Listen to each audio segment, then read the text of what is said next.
networking, which still also uses or supports the development of the plant collection. Networking with other botanical gardens especially is very important for us. So in our case, I put here the Hortus Botanicus Helveticus, which is the Swiss Society of Botanical Gardens. Then there's a Society of the German-speaking Botanical Gardens, which includes Germany, Switzerland, and Austria. And then, of course, there are international organizations like Botanical Garden Conservation International. And the networking with others is extremely helpful. I mean, not only that you get known to people, but also you get to know their collections, so you can see, okay, which plants might they have? Maybe you're interested, and you can ask them directly if they could provide some material, or you can see how they cultivate a plant. Maybe it's growing better with them than in your own collection. Then you can ask them how they're actually doing that. Maybe there's some knowledge transfer that could help to improve your collection.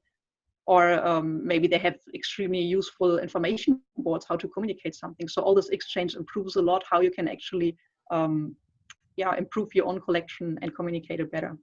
Or sometimes it's also good for accreditations like this. I mean, there's different levels that you can reach to just make it visible to other people that the Botanical Garden is actually an active scientific organization.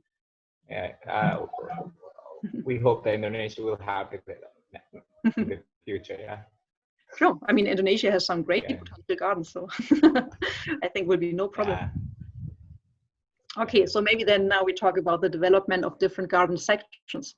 And I picked an example here that we finished last year. That was a very exciting project. And I thought I'd go a bit more into detail to give you a better idea what's all connected with this. It always sounds easy to develop a section, and of course there's some construction, and maybe you need some trails or to plant some plants, but that's not really everything of it. So I thought I'd walk you through it from the beginning.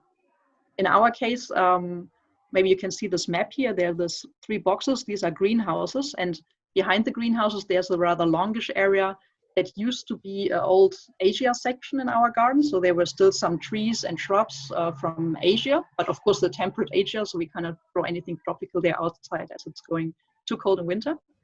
But then we had a shortage of gardeners, and this area became a jungle. So it was full of thorny shrubs, and you couldn't really enter it anymore. Everything was completely overgrown.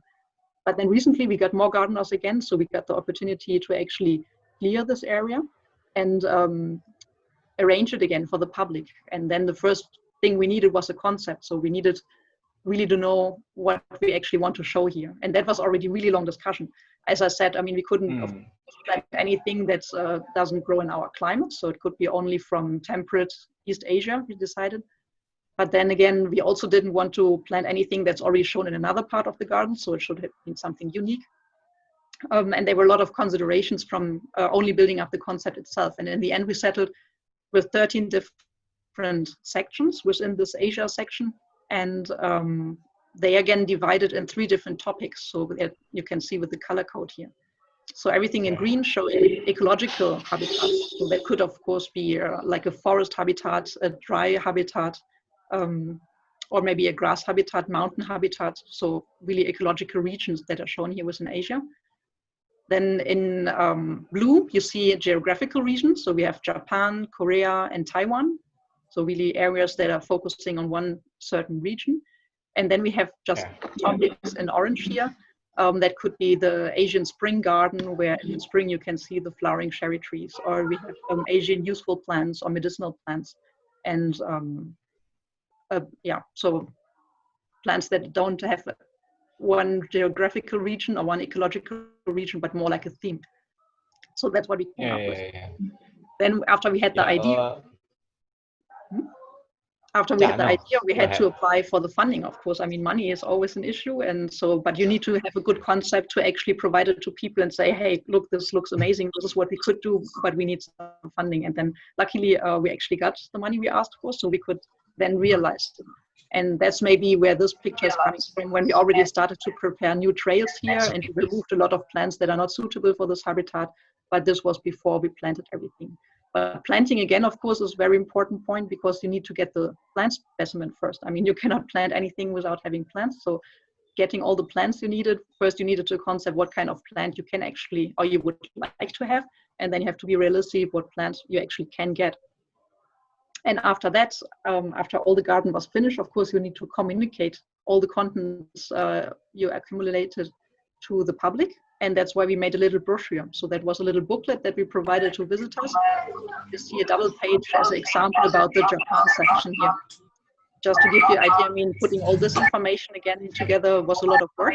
We provided information where exactly the area is, what kind of climate they have there. Excuse me, Katya, sorry. We should pause for a moment.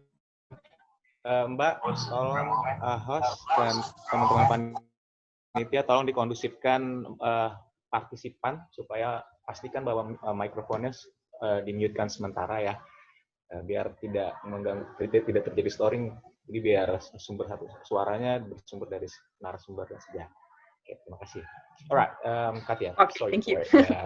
couldn't hear myself anymore. Yeah, go ahead. Okay. Right.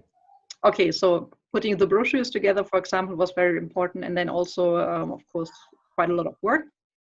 And then after the brochures, we also decided that we make a little exhibition. I mean, the section should be visible to the visitors as well, right? And they, I mean, somehow we had to transfer the information to them that now we have a new section here in the garden that they can visit.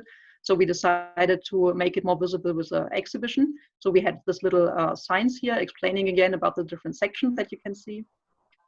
We had this little cases here where we put the brochures in so that people could just walk through and get the brochure and get all the information to take them home if they're interested. And we had a long discussion how exactly we do that. Usually our strategy is that we don't have very big signs in the garden because the plants should be the focus and not so much the information boards. So we decided to have a temporal exhibition. So it was only lasting for 1 year. And then again, we decided very long what kind of information boards we would use. So it should be sustainable. That's why we decided to not use plastic or metal information boards or something, because they only need to last for 1 year.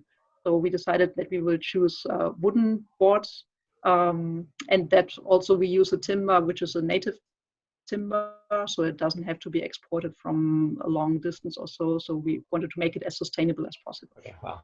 And then of course there's all the public events. So we had a big, yeah, there was actually the opening celebration for this new section. So of course all the people who contributed money were invited, but also everybody who contributed in any other ways. So of course the whole team was there, people who provided pictures for the brochure. So there was a lot of people. Then we had an Asian concert with Asian music, and of course there were people giving talks. So that's of course also a very important part to actually then celebrate what you have.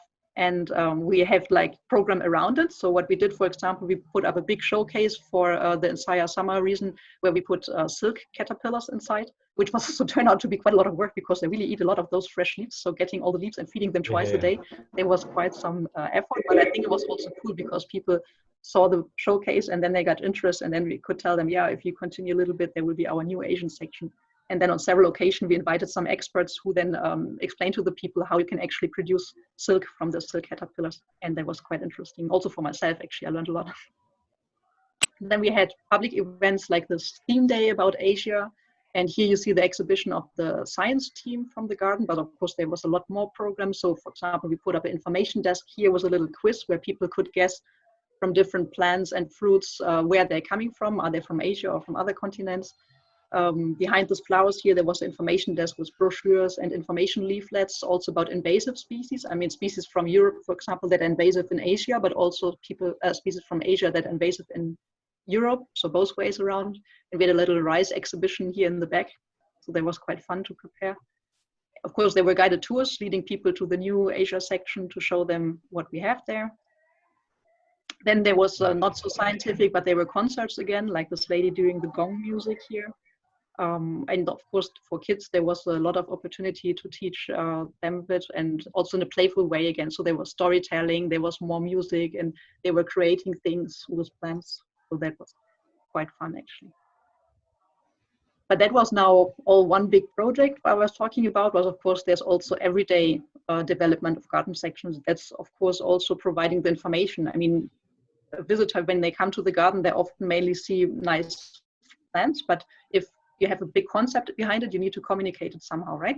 So you need some information boards, and that's usually what we are working on. For example, we have a butterfly garden with certain plants that provide either food for the butterfly by nectar or food for the caterpillars, and this information needs to be communicated as well. Or we have ecological structures where animals can nest in, and that doesn't look like much if you just see a pile of branches. So we need to explain to the visitors what's so special about it. And then, of course, there are different plants you can talk about, their ecology, how they work, or just something special. Like every month we select one plant of the month and we tell a story about it, either if you can use it or if there's anything in particular about it.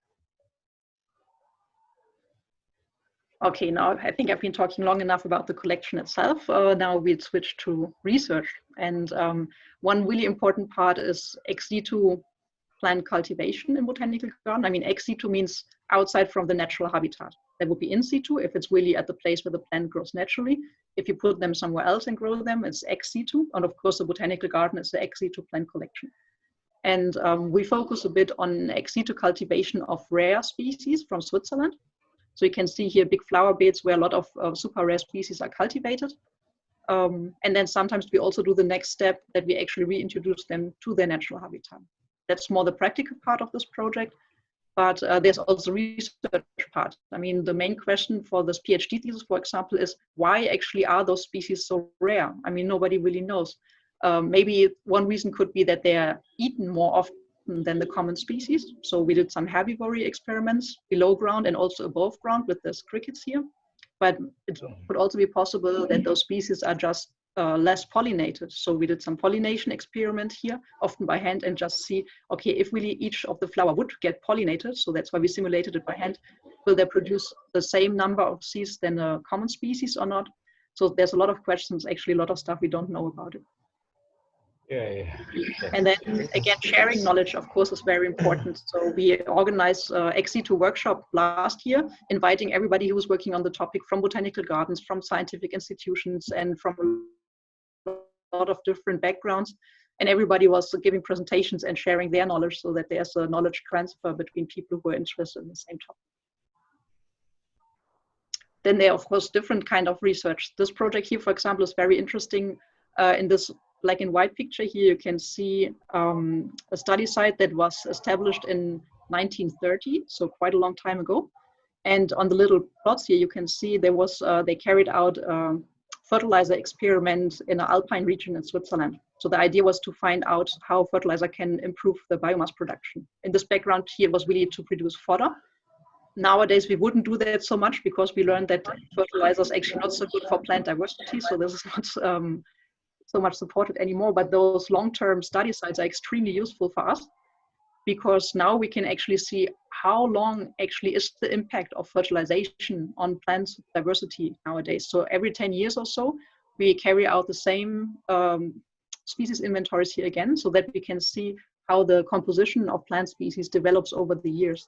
And now, almost 19 years after this fertilization was carried out, you can still see long-term impact. So that means 90 years after somebody put fertilizer on those little plots, you can still see the effects that the plant diversity is much reduced compared to the plots without fertilizer. And this project becomes even more interesting nowadays. You can see here in the background, there's still snow-covered mountains, even in summer. Katja, sorry. Sorry. Did you say fertilizer?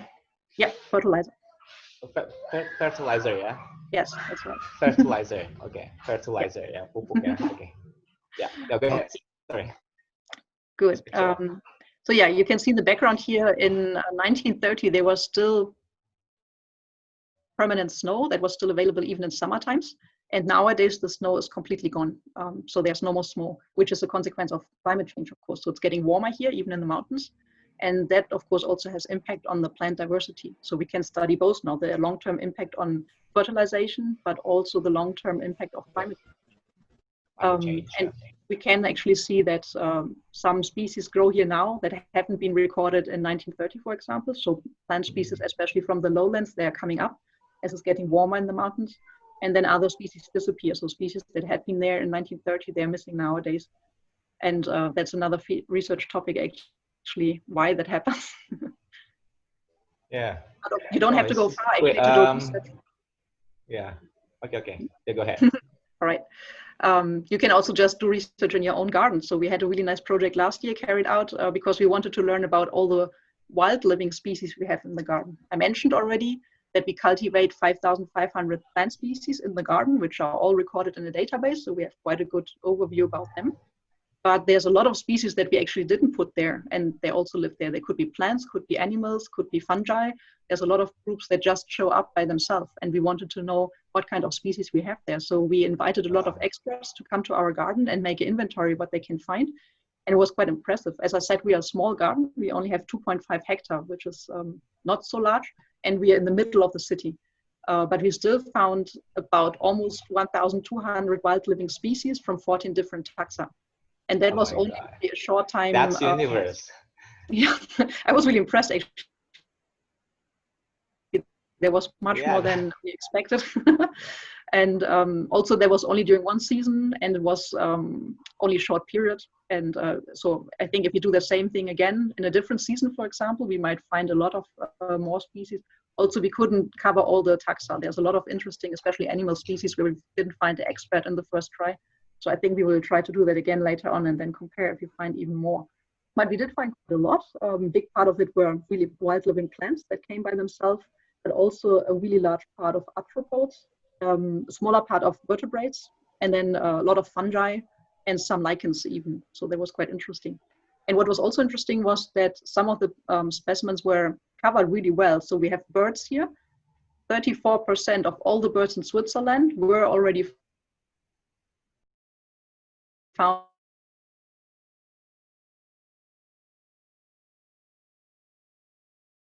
in the botanical garden of Bern. I found that quite impressive. It will only 3%, so high percentage. Maybe then we would have more fungi than plants. Maybe that's not so much. Fungi, okay.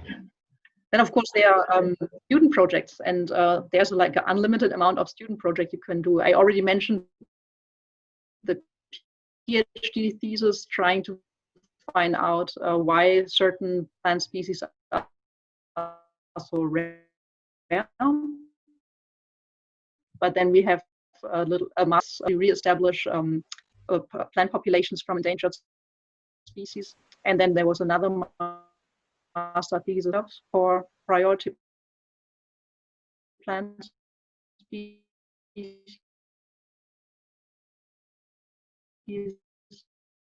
And we had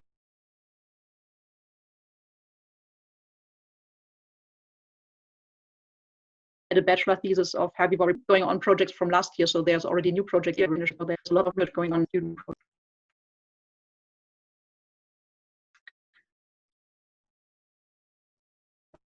And of course, there's teaching, and I must, but we also prepare student excursions where you really go to the field and teach students about plants in their natural habitat. But we also do teaching inside the garden. What you can see here is different species that are part of the 200, 400, and 600 examinations. That's something very Swiss, I think. So students can do them voluntarily. They can do these examinations about plant species, and it's not only 200 or 400 species, it's also family characteristics and which kind of habitat they grow in. So actually they're quite difficult. And we realized that we grow a lot of those species in our garden, so we decided that we label them with this colorful stickers here, so that the students can actually come to the garden and then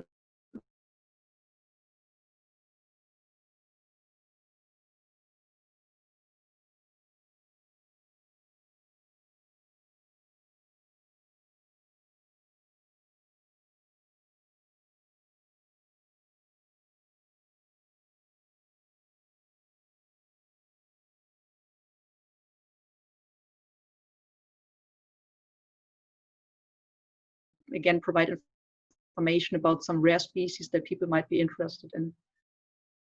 And then of course there are the botanical services. We get an unlimited amount of requests from people who say, oh, on my holiday I saw this nice plant.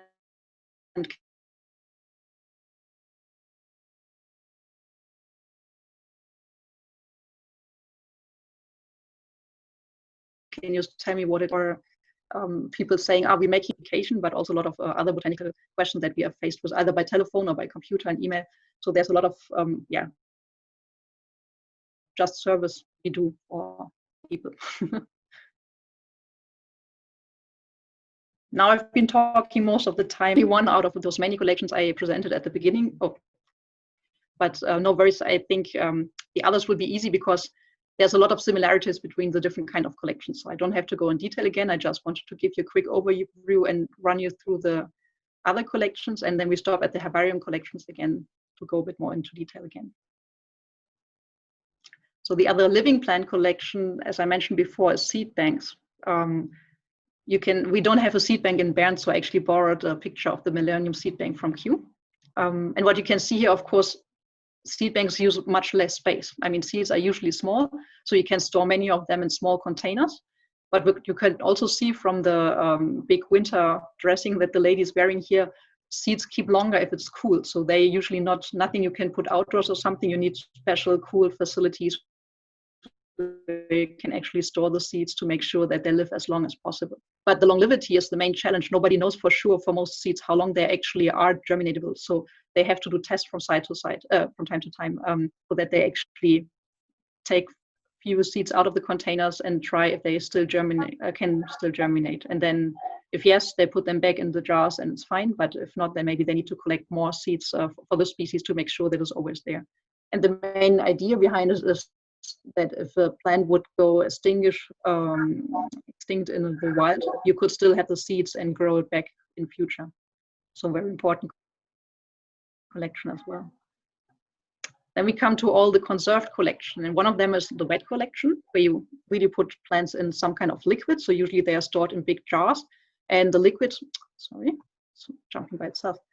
The liquids, it's nowadays mostly some kind of alcohol where the plants are conserved. And in former times they used formalin or some other stuff, but some of them are not so healthy. So nowadays it's mainly alcohol that they use. And why they do this is, hello? Hi. Hi. The reason why they do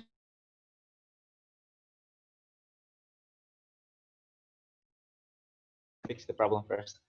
Okay, can you hear me now? Yeah, I can hear Okay, you. perfect. Okay. All right. Yeah.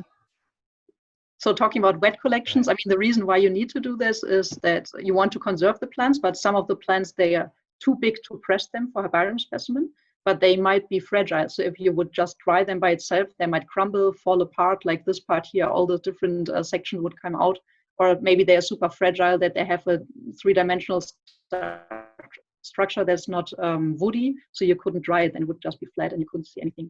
And that's the reason why you sometimes need alcohol or wet collections. I think okay, here we go. Then we have bulk collection. So that's all the stuff. It's a dried collection and it's usually all woody parts. So it's the same if you have a timber collection, but it could be woody fruits, for example, or woody seeds, or all the kind of parts that are too big to actually press them, but that are stable. So you could just dry them without alcohol as they are, and they will keep their shape. And for example, see the fluorescence of old palm here with a male and a female one, but also coconuts and all the stuff. I mean, you can imagine that you cannot make a herbarium specimen out of this. But again, you see all these different numbers and labels and etiquettes. They have to be a system. So I mean, to just have a cupboard full of different plant parts is not very useful. You need to sort them, if possible, after families, for example. You need to label them where they come from. And then we already arrive at the herbarium collections. You might see here that I kind of put together all the equipment we need to prepare herbarium specimen. And my idea was that except for focusing again on the collection, which would be a big overlay with the other collections, I would like to give you a little excursus about how to actually prepare a herbarium specimen and what you need to consider here. So that's more like a practical part of this presentation. But first of all, what exactly is actually a herbarium specimen? You see one here. So herbarium specimen are usually also dry collections, but they are two-dimensional. So it's plant part that you can see there. This is the herbarium in Bern. We estimated that this cupboards contain about 400,000 specimens. You couldn't do that with a bulk collection. I mean, then you would have maybe 4,000, but not 400,000 specimens in here. So it saves a lot of space, which is quite important because space is usually limited. So whenever you have a plant, like leaves and flowers, for example, they're quite suitable for herbarium plant collections. And that will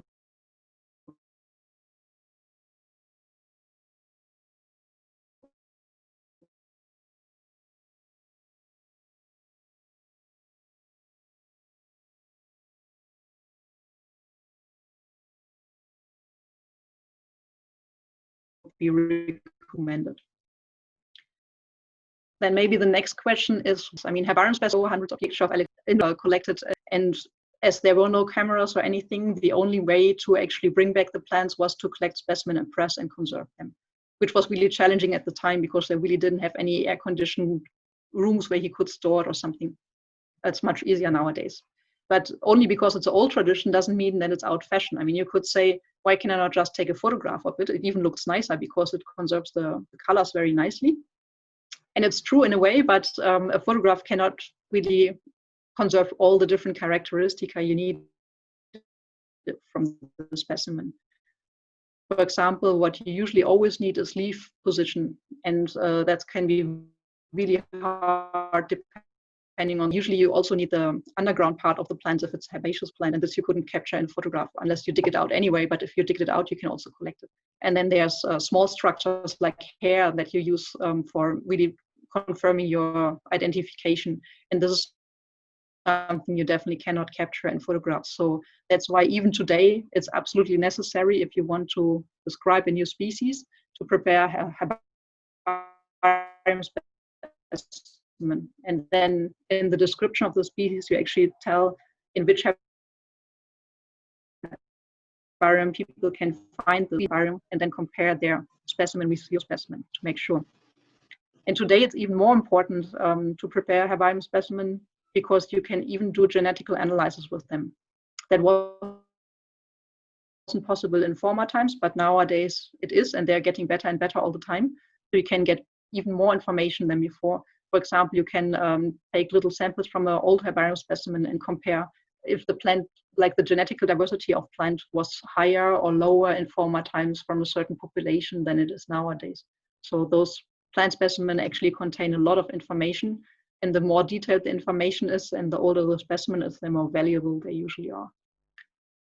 Then what exactly actually is a herbarium specimen? So what people usually think about when they hear herbarium specimen is some plants that are pressed on paper, which is of course a very important part, but it's not everything. You also always need a label. And the more information you put on the label, the more valuable is your herbarium specimen. So only a plant can be super nice, but it's only decoration without having the label with all the information that belong to it. Only that makes it really a scientific plant collection. As an example, I put here two different species which are from the same family, Anemone nemorosa and Hepatica nobilis.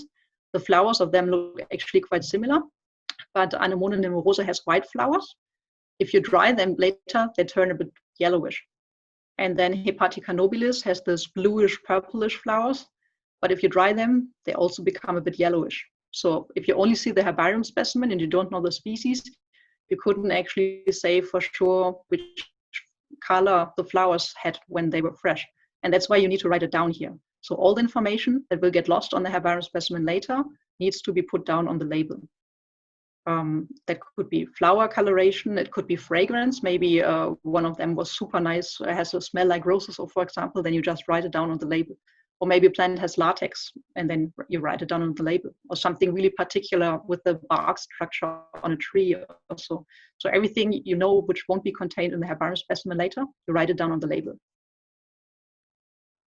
And here now you see a collection of different specimens. The examples I showed before, they were all really small species, so you could just put one species on the specimen, but many plants are much larger than your paper sheet that you use in the end, mounted. So you need to consider how you can actually collect it. So these specimens here, they are all a bit twisted, but that's not a problem. I mean, just try to fit it as good as possible on the paper sheet with as many as possible characteristics as you can find. Here, for example, you see a very good specimen. It has the subterrestrial part, so it has roots. It has several leaves, so you can see the leaf position. You can see the back side of a leaf. You can see the front of the leaf. you can see the structure of the inflorescence. And if you take a magnifying glass or a lens, you can even see the little flowers here. So that is an absolutely complete specimen. Then there are others. This here, for example, it's missing the roots, so it's not really as good. And then the leaves already dried and crumpled before it was pressed.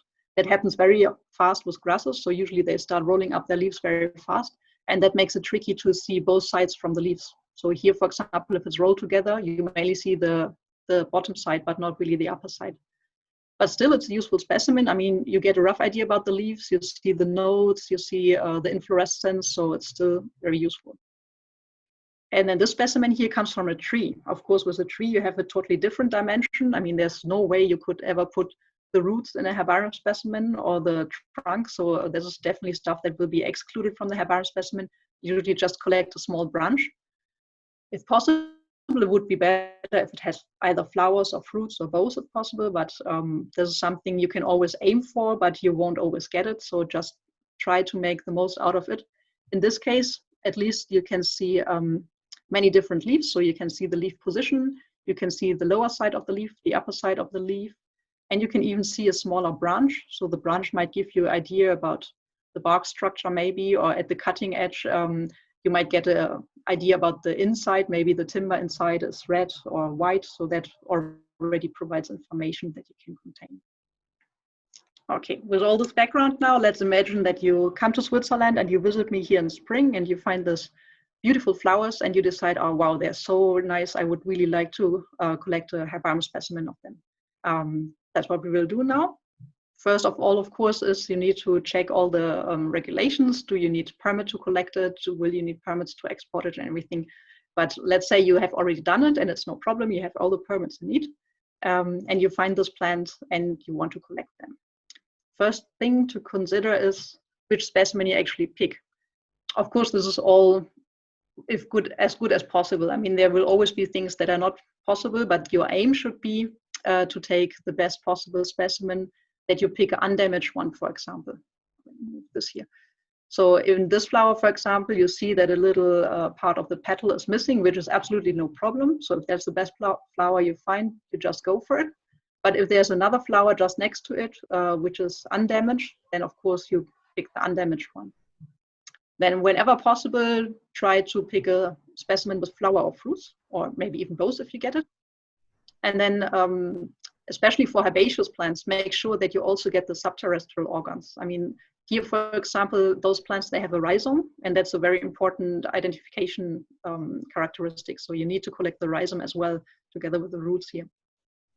And then make sure that the leaf position will be visible. So that means don't go for a specimen that has only one leaf if possible. So always make sure that you get several leaves so that people can later on see the leaf position.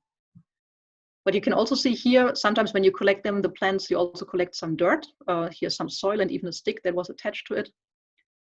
It's not a big deal, but you should definitely remove it, because this might, of course, make everything else dirty, but also it might, when the soil dries and gets hard, it might actually even damage your specimen, and it will fall apart and make everything dirty as well. Especially if you collect several specimens and you put them in one bag, then maybe later all the flowers are covered with dirt as well. So the best thing is if you collect it, clean it a bit, but not with water, because water will make it super wet. And then that might contain more humidity and which might grow fungi or something. So it will be harder to dry it later on. So if possible, remove the soil carefully without removing all the roots, but if possible, dry.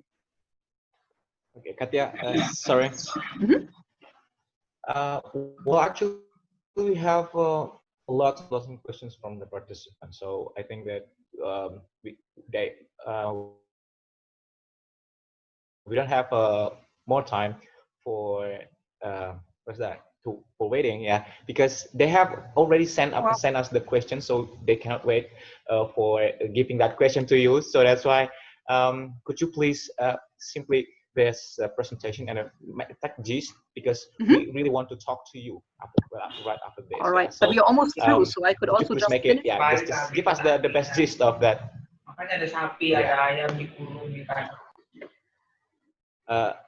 Katja? Yeah, so you want me to stop sharing the screen? Yeah. No. I mean, you just finish your presentation. No? Okay. Just finish your presentation first. Yeah, just go ahead, continue it. But I just want to let you know that we have already gotten the questions from the participants. So oh wow, that's great. We wish you could give us more time. Yeah, give us the more time to have a question with you.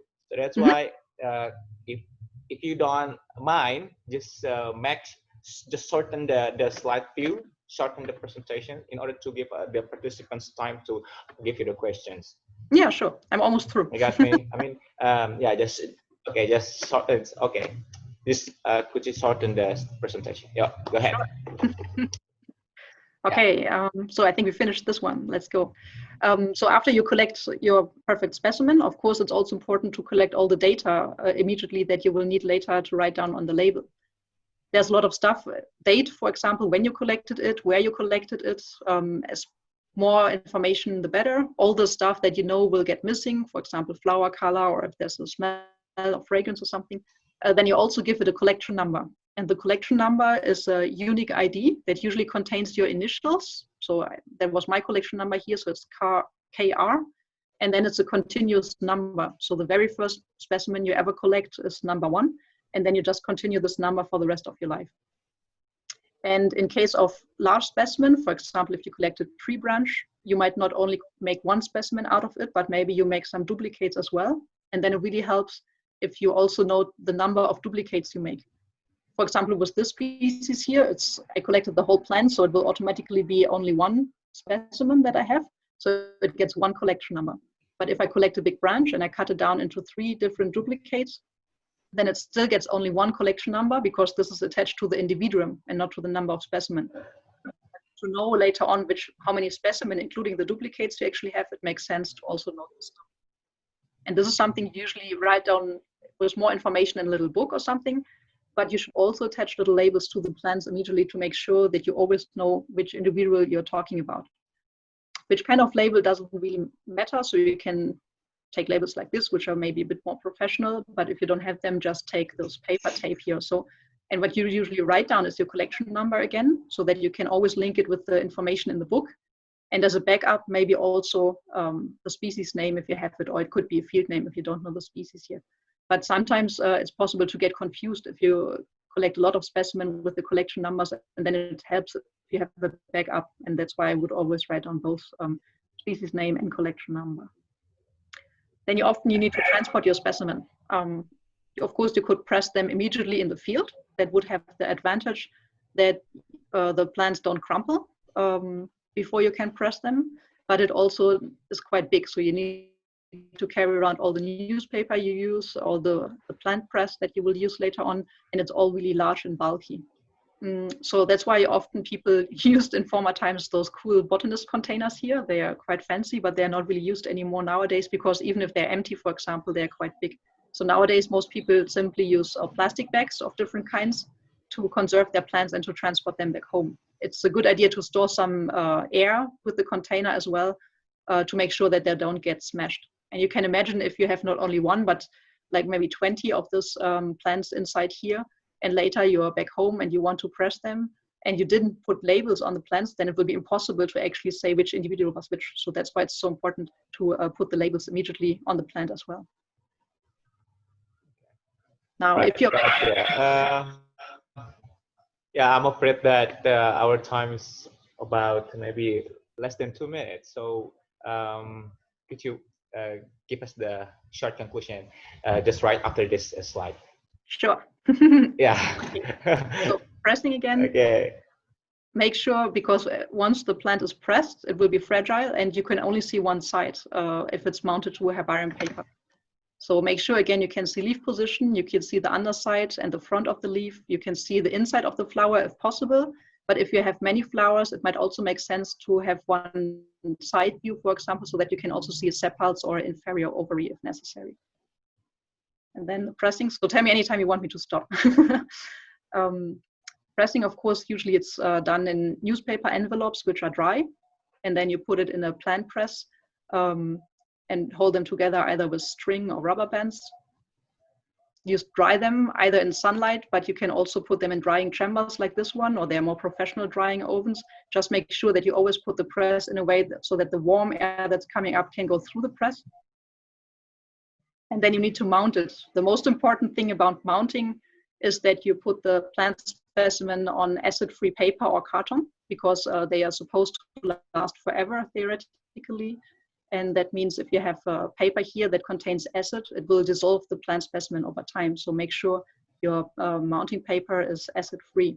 And then you can either use herbarium tape here to hold them, or you can glue the whole plant to the specimen, which looks a bit nicer because you don't have the tape. But in case you need to remount it later on, then it will be almost impossible to remove the specimen from the paper if it's glued. Or you can stitch it. So whenever you have more three-dimensional structures like branches here, you better stitch them, because both tape and glue is only good for two-dimensional specimen.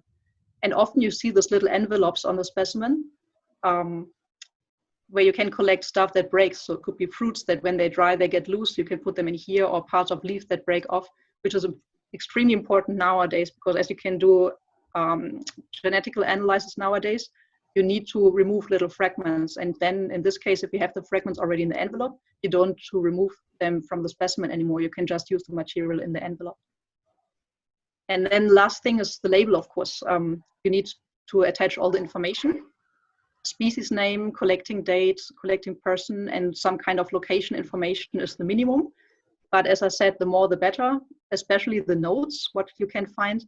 But there's a lot of additional information that you can provide. So it would really make sense to take some time for the label, because that will really be the main value of your specimen later on.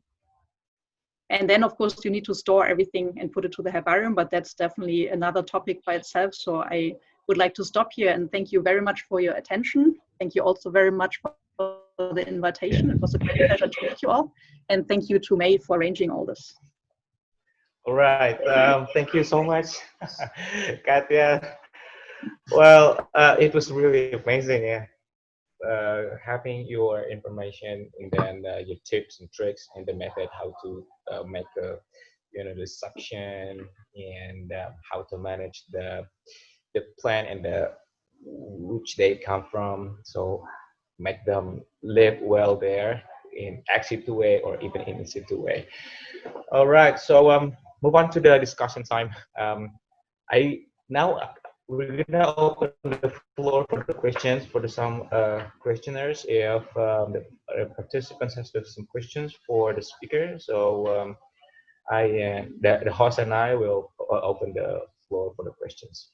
Ya, silakan jika ada pertanyaan dari partisipan pada pembicara.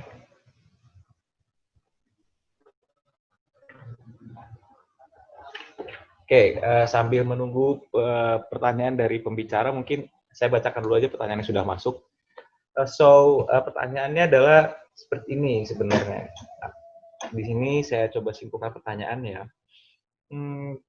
Dr. Katja, how do you manage the native species and the species that you bring into that area, and how do you manage them so the new plant that you bring in will not be the invasive species?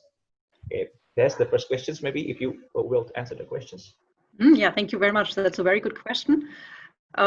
Invasive species, of course, are always a problem, and it's very important for us that a botanical garden, for example, that cultivates a lot of exotic species is not a source for invasive species that then will spread out. So one thing, of course, we do is we really closely observe the plants. So whenever we see that a plant that we planted is spreading in the garden already, then it definitely has potential to also spread out of the garden one day. So if we see that happening, what we do is we just cut the inflorescence after the flowers to make sure that they cannot produce seeds. And that's why we could still cultivate the plant in our garden. Of course, we cannot show the fruits, that's a bit sad, but at least we can show the plant and flowers to make sure they don't spread. Yeah, and also we inform people actually about it. So we put up a lot of information. So whenever we plant a risky plant, we also use that as a possibility to inform people they should be careful, because it's not only botanical gardens, it's also a lot of private people who plant exotic plants in their gardens, and then they need to consider the same. That's why we need to inform them as well. Yeah. Okay, so thank you, Katja.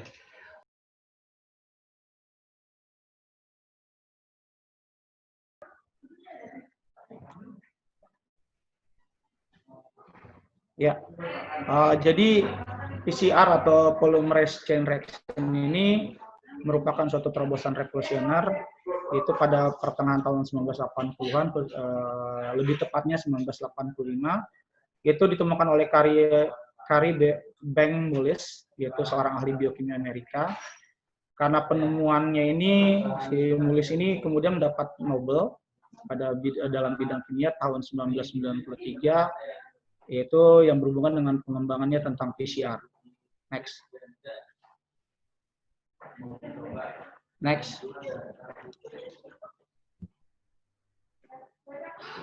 Oke.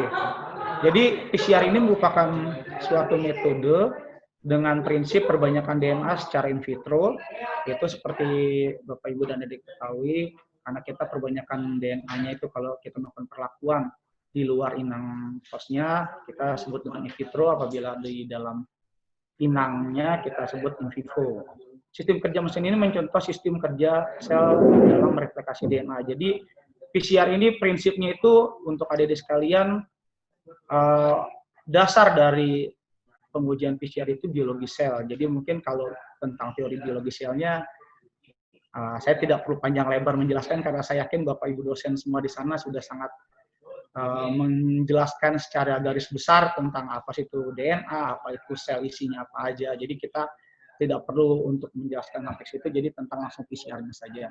Secara in vitro, perbanyakan sekuen DNA spesifik dilakukan melalui sistem sintesis enzimatik, di mana pada proses PCR ini kita bermain dengan enzim, kita bermain dengan nukleotida, jadi kita bermain sama persis dengan apa yang terjadi dalam sel. Proses ini membutuhkan beberapa bahan baku seperti tersedia prekursor DNA ini merupakan sebagai bahan utama, kemudian enzim DNA polimerase dan sepasang primer, di mana primer ini yang nanti bertugas untuk memperbanyak dan menggandakan DNA target yang akan kita ujikan. Kemudian template dan mesin PCR untuk keluar amplifikasi. Next. Ini Fungsi replikasi dalam DNA secara in vitro banyak ya, jadi PCR ini sangat banyak fungsinya. Yang pertama diagnosa suatu penyakit, yaitu contohnya pada sekarang ini tadi seperti saya katakan, yaitu dalam mendiagnosa kita terpapar COVID-19 apa tidak, kemudian identifikasi mikroorganisme secara biomolekuler, bisa juga sebagai studi kerabatan makhluk hidup. Nah, menyambung tadi yang telah disampaikan oleh Dr. Katja, sebenarnya ini juga sangat bisa juga digunakan bagi teman-teman yang bergerak dalam bidang botani untuk melihat kekerabatan dari tumbuh-tumbuhan yang tadi dibikin arborium segala macam dikoleksi, bisa untuk dilihat sebenarnya kekerabatan tumbuhan itu yang kita koleksi itu sampai seperti apa, sampai sedekat apa, itu dengan barcoding DNA itu bisa. Kemudian pemetaan gen makhluk hidup, rekayasa genetika, gen terapi, dan masih banyak lagi fungsi-fungsi PCR lainnya yang bisa digunakan sebagai suatu deteksi, bisa juga sebagai untuk forensik yang di kepolisian. Next.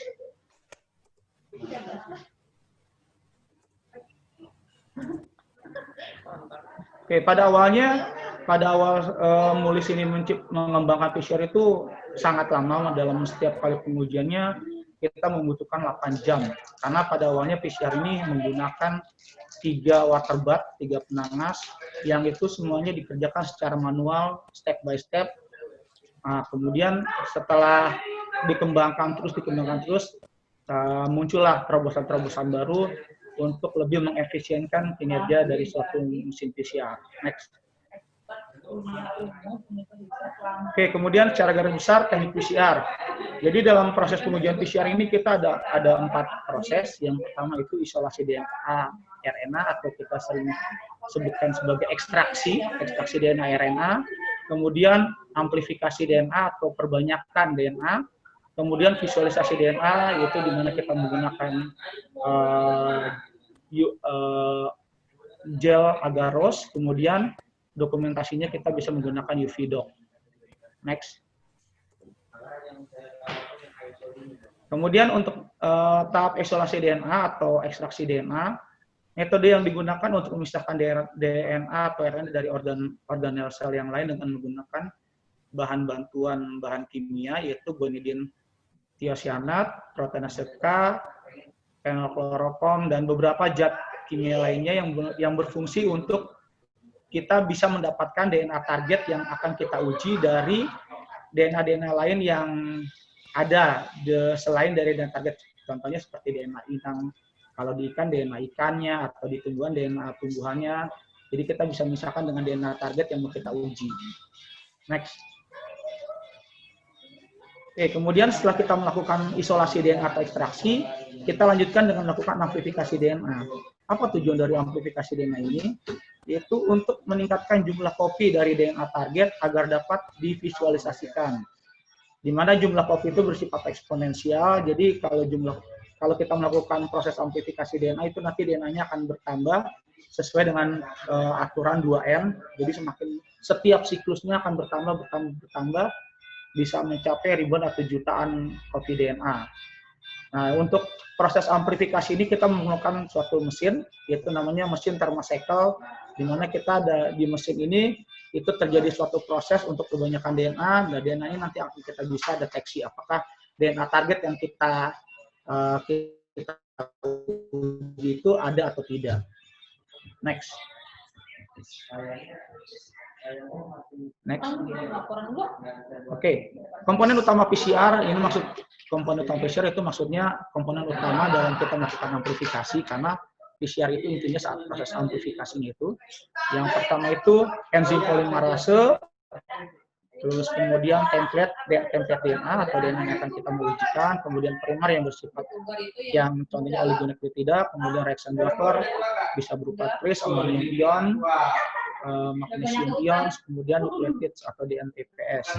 Nah, pada awalnya enzim polimerase ini dibikin dari secara sintesis, kemudian ternyata setelah dengan menggunakan enzim sintesis ini tidak stabil, kemudian dalam proses kita melakukan amplifikasi, kita memerlukan penambahan secara berulang-ulang, sehingga memerlukan waktu yang lama dan tidak efisien. Kemudian tahun 1988 ditemukanlah suatu bakteri, yaitu namanya bakteri Thermus aquaticus. Ini bakteri yang bisa tahan panas sampai sekitar 90 derajat, dia akan tetap bisa bertahan. Nah, kemudian dari bakteri Thermus aquaticus ini dibikin enzimnya, diambil enzimnya, dan inilah enzim yang sekarang kita pakai sebagai enzim polymerase. Next. Oke, kemudian dalam proses amplifikasi kita membutuhkan primer. Primer ini nanti sangat berfungsi dalam proses replikasi DNA-nya. Nah, syarat untuk kita memilih primer yaitu pertama faktor homolog. Jadi primer yang kita pilih itu harus homolog dan itu harus bisa secara spesifik dalam mendeteksi DNA target yang akan kita uji. Kemudian kandungan GC, seperti kita ketahui kalau primer kan ada di DNA itu kita tahu AGTC. Nah, kalau untuk primer ini, untuk primer PCR ini yang harus paling prinsip itu kandungan GC-nya itu harus lebih banyak. Kemudian perbedaan suhu annealing antar primer, selanjutnya itu panjang basa. Panjang basa ini dalam primer itu kita kan ada basa-basa yang harus kita urutkan, yang kita jadikan sebagai DNA targetnya itu berkisar antara 18 sampai 30 basa. Kemudian primernya harus bersifat spesifik. Next. Oke, ini merupakan proses tahapan amplifikasi. Seperti Bapak Ibu dan teman-teman tahu ada proses denaturasi, kemudian proses pertama denaturasi itu ini proses pemisahan. Seperti kita tahu DNA kan merupakan untai ganda. Kemudian di denaturasi ini pemanasan ini, kemudian untai ganda dari DNA itu akan kita pisah, kita bagi dua sehingga akan terpisah. Kemudian dari proses denaturasi ini kita akan masuk ke proses annealing. Di mana proses annealing itu merupakan penempelan primer terhadap DNA yang sudah kita pisah pada proses denaturasi kembali menjadi 2, menjadi double helix lagi. Kemudian setelah itu, setelah annealing yang berjalan terus-menerus, kemudian akan terjadi proses extension atau pemanjangan, di mana DNA yang tadi kita menjadi pasang kembali itu akan diperbanyak sehingga menghasilkan DNA yang jumlahnya menjadi lebih banyak. Next. Oke, secara prinsipnya merupakan tahapan yang tadi seperti yang sebelumnya itu proses inisial denaturasi itu interval suhunya sekitar 90 sampai 95 derajat Celcius selama 1 sampai 3 menit. Kemudian setelah itu masuk ke proses denaturasi yaitu pada suhu 90 sampai 95 derajat Celcius selama 0,5 sampai 1 menit. Kemudian setelah itu annealing. Proses annealing itu suhunya berkisar antara 45 sampai 65 derajat Celcius selama 0,5 sampai 1 menit. Kemudian ada proses extension atau pemanjangan yaitu pada suhu 70 sampai 75 derajat Celcius selama 0,5 sampai 2 menit. Nah, dalam proses denaturasi, annealing dan extension itu dilakukan berulang-ulang. Itu namanya kita sebut siklus. Nah, untuk proses siklus ini itu bervariasi. Begitupun suhu denaturasi, annealing, dan extension itu bervariasi tergantung dari primer ataupun dari penelitian yang kita acu, dari jurnal-jurnal yang kita acu. Jadi ini merupakan tidak waktu dan suhu denaturasi, annealing, dan extension itu tidak baku, itu tergantung dari hasil validasi atau dari penelitian yang kita lakukan masing-masing. Kemudian setelah proses extension ada namanya final extension, yaitu pada suhu 70 sampai 75 derajat Celcius selama 5 sampai 10 menit. Kemudian setelah final extension ada namanya proses stop reaction, itu proses pendinginan atau sebelum kita mengangkat dari mesin thermocycle, itu ada suhu 4 derajat Celcius, itu suhunya bisa unlimited, terserah kita mau sampai mengangkat itu dari mesin thermocycle. Next. Oke. Kemudian ini merupakan gambaran yang terjadi pada mesin thermocycle, di mana seperti tadi yang kita terangkan itu initial denaturation itu 94. Nanti pada mesin thermocycle akan terlihat seperti ini. Ini merupakan bagian-bagiannya yang tadi kita jabarkan, yaitu ada initial denaturasi atau pemanasan awal, kemudian denaturasi, annealing, dan extension. Dan terakhirnya itu hold. Next. Oke, ini yang proses terjadi dalam mesin thermocycle atau mesin PCR, di mana DNA yang kita mau targetkan itu dari satu kopi, kemudian diduplikat, diperbanyak dengan melalui berbagai proses tadi seperti denaturasi, annealing, kemudian extension, terus dibalik lagi terus selama sekitar 35 sampai 45 siklus. Nanti akan mencapai banyaknya DNA itu 2 pangkat N. Next. Oke, ini merupakan gambaran dari siklus yang terjadi pada mesin thermocycle, mesin PCR, dari satu cycle bisa menjadi 2 kopi, kemudian 5 cycle, 30 kopi, sampai seterusnya, sampai 40 siklus atau cycle, itu mencapai bisa sendiri, saya juga nggak tahu ini bacanya saking banyaknya berapa miliar ini kopi, dan dari jumlah kopi inilah nanti akan bisa kita deteksi pada proses elektroforesis. Next. Oke, kemudian setelah kita melakukan proses amplifikasi, kita melanjutkan dengan proses elektroforesis, yaitu deteksi produk akhir PCR setelah tadi kita amplifikasi menggunakan gel elektroforesis, di mana pada proses elektroforesis ini kita menggunakan gel agaros untuk memisahkan matriks, kemudian kita menggunakan penanda molekul atau dye, dan gain ruler untuk standar pengukuran panjang pita molekul. Kemudian penggunaan dye untuk memudahkan pelacakan jalannya sampel yang sedang berjalan dalam gel agar. Jadi pada prinsipnya elektroforesis ini di mana kita bisa melihat proses pergerakan partikel dari, kalau DNA yang kita mau deteksi ini bersifat negatif atau anion, dia akan bergerak menuju kutub positif yang berupa kation. Disinilah proses elektroforesis atau menggunakan UV, menggunakan gel agar dotnya terjadi. Next. Nah, ini merupakan gambaran tentang gel electrophoresis, di mana DNA sampel, kemudian kita lakukan proses electrophoresis. Bapak Ibu bisa melihat sekilas. Next. Nah, ini merupakan contoh dari dari gel agar dock. Itu seperti yang Bapak Ibu dan teman-teman lihat. Itu untuk kita menggunakan voltase untuk menjalankan partikelnya, di mana voltase itu kurang di color resistant, mencapai jadi electric file-nya, miliampernya, dan lainnya. Ini kita sangat perhatikan dulu supaya nanti DNA atau partikel DNA yang berjalan itu tidak hangus ataupun proses perjalanan partikel itu menjadi sangat lambat. Ini sangat perlu diperhatikan. Di mana untuk mempercepat jalannya fragmen DNA dapat dengan pengurangan ketebalan agar dan meningkatkan konsentrasi buffer. Jadi nanti setelah hasil kita menggunakan gel agar dock ini, nanti hasilnya setelah kita UV dock, kita dokumentasikan akan menghasilkan pita-pita band seperti ini. Next. Oke. Mungkin itu aja pengantar sih, teman-teman sekalian sudah familiar dengan PCR. Mungkin yang lebih bagusnya kita langsung coba proses pengujian PCR-nya. Share dokumennya kalau. Satu lagi, Mas Nofri. Oke, satu lagi. Siap, Bang Narula. Silakan host ditampilkan.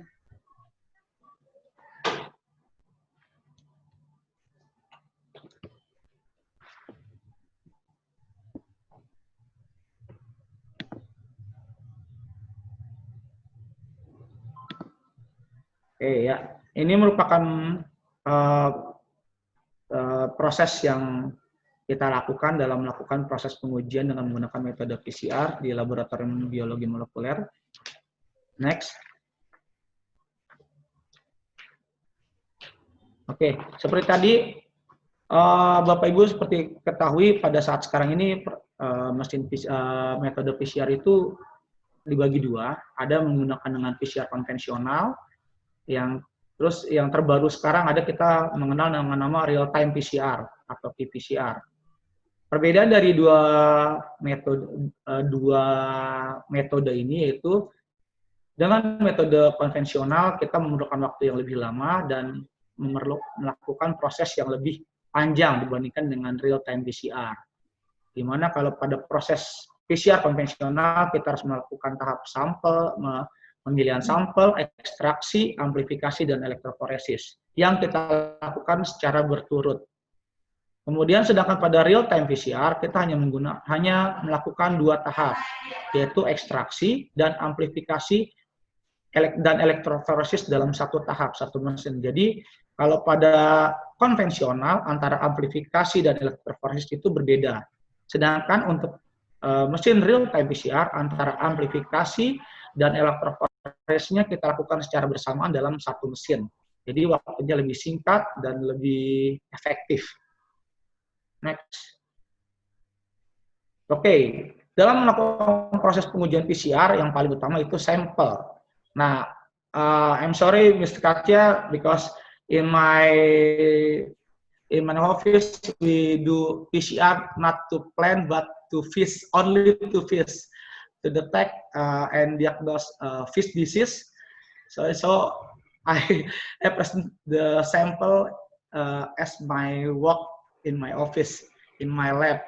Jadi di lab kami, sampel yang datang untuk diuji dengan menggunakan metode PCR itu ada berbagai macam. Yang pertama itu ikan hidup, atau ikan segar atau ikan beku, seperti yang gambar. Kemudian ada juga berbagai produk olahan.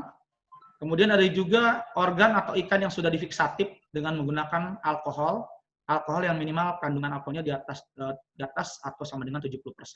Kemudian ada kita juga menerima pakan ikan. Kemudian kita juga menerima berbagai bahan produk olahan hasil perikanan seperti bakso atau juga sosis dan macam-macam dan lain-lain. Selain itu kita juga menerima sampel itu berupa spesimen bakteri atau parasit. Jadi banyak sampel yang kita terima untuk diuji dengan menggunakan metode PCR, tapi yang berhubungan dengan perikanan. Next. Oke, seperti tadi untuk proses pertama dalam metode PCR itu ekstraksi.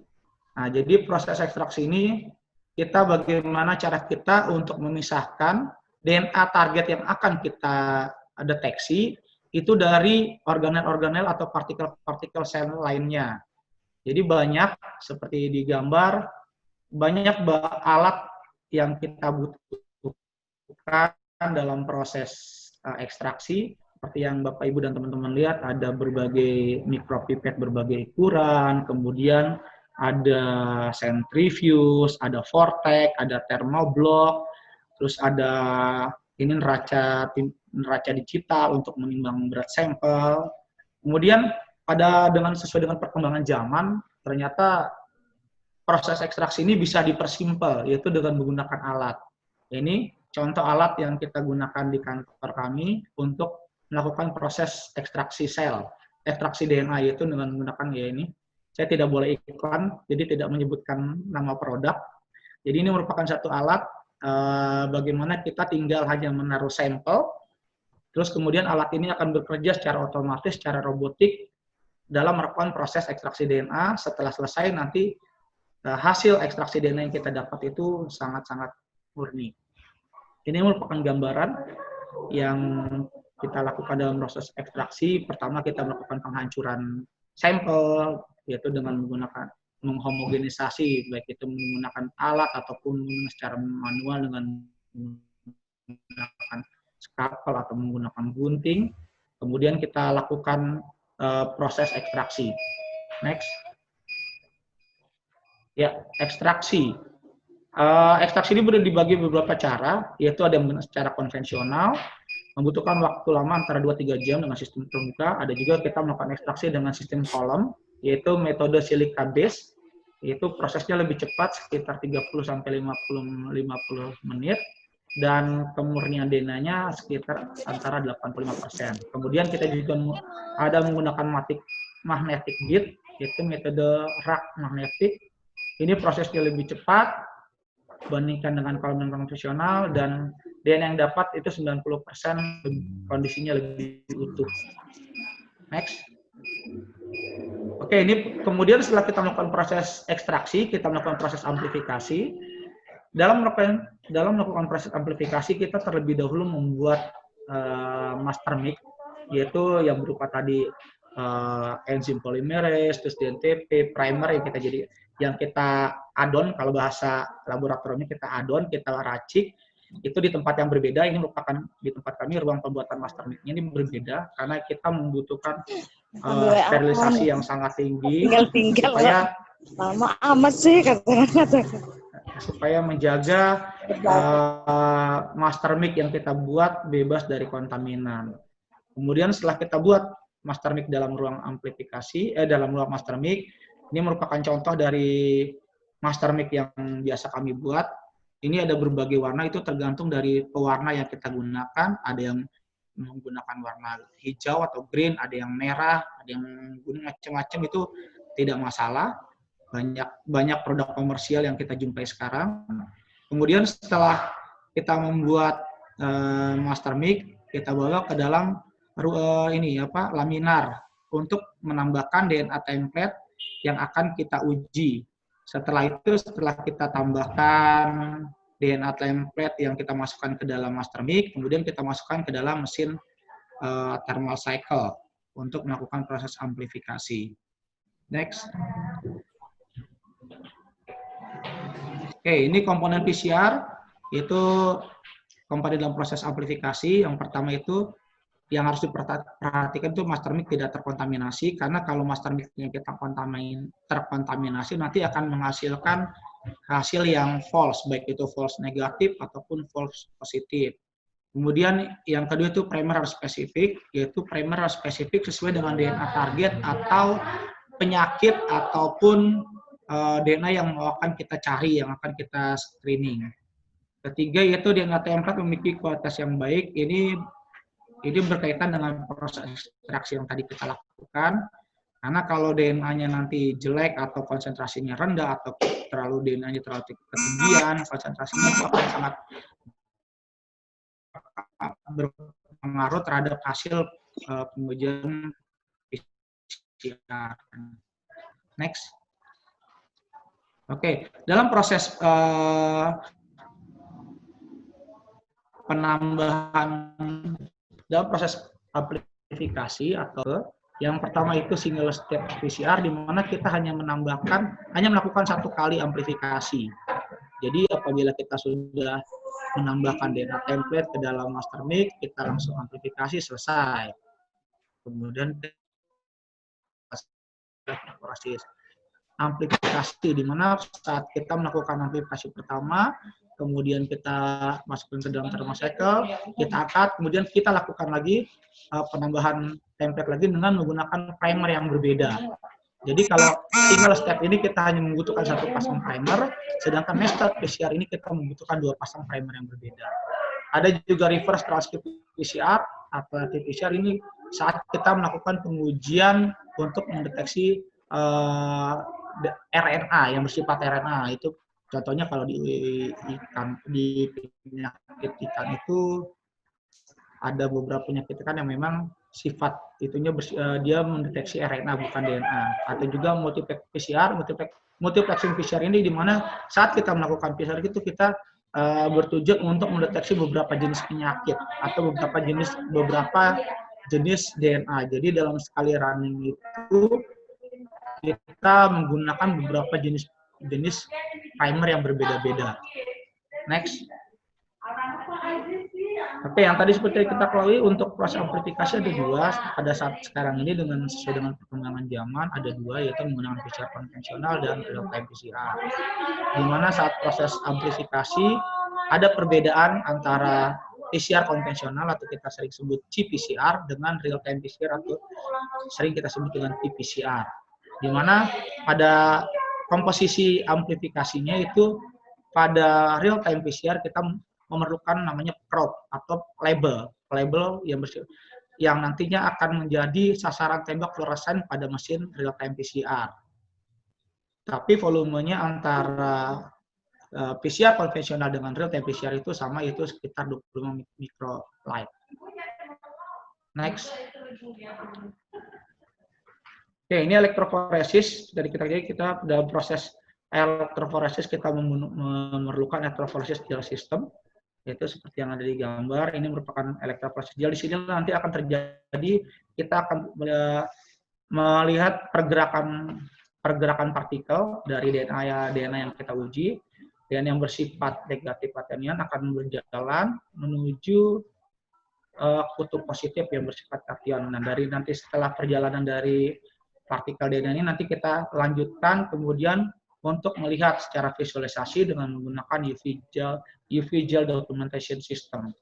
Nah, saat kita melakukan elektroforesis dengan menggunakan elektroforesis gel system ini, kita membutuhkan agar-ROS yang konsentrasinya 1,5% atau biasa kalau kami di sini menggunakan agar-ROS 0,75 gram dalam 50 ml dalam 50 buffer.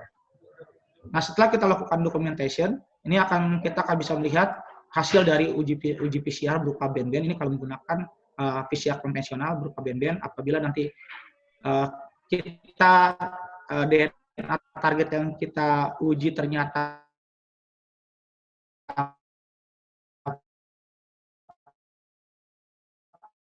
sesuai dengan primer yang kita gunakan, nanti akan kalau dia tidak sesuai dengan primer yang kita gunakan, dia akan tidak menimbulkan band. Next. Oke, kemudian faktor-faktor penentu keberhasilan PCR. Yang pertama itu komponen PCR. Jadi dari berbagai macam komponen itu kita harus selektif dan kita harus betul-betul mengerti tentang apa saja yang kita butuhkan. Kemudian alat pengujian PCR, kemudian pemisahan ruangan PCR ini sangat penting untuk menghindari terjadinya kontaminasi silang. Kemudian penyimpanan peralatan dan reagensia, terus kemudian penggunaan pipet ini sangat berpengaruh terhadap hasil, karena saat kita pipet ini tidak pas, itu sangat berpengaruh nantinya terhadap hasil PCR-nya.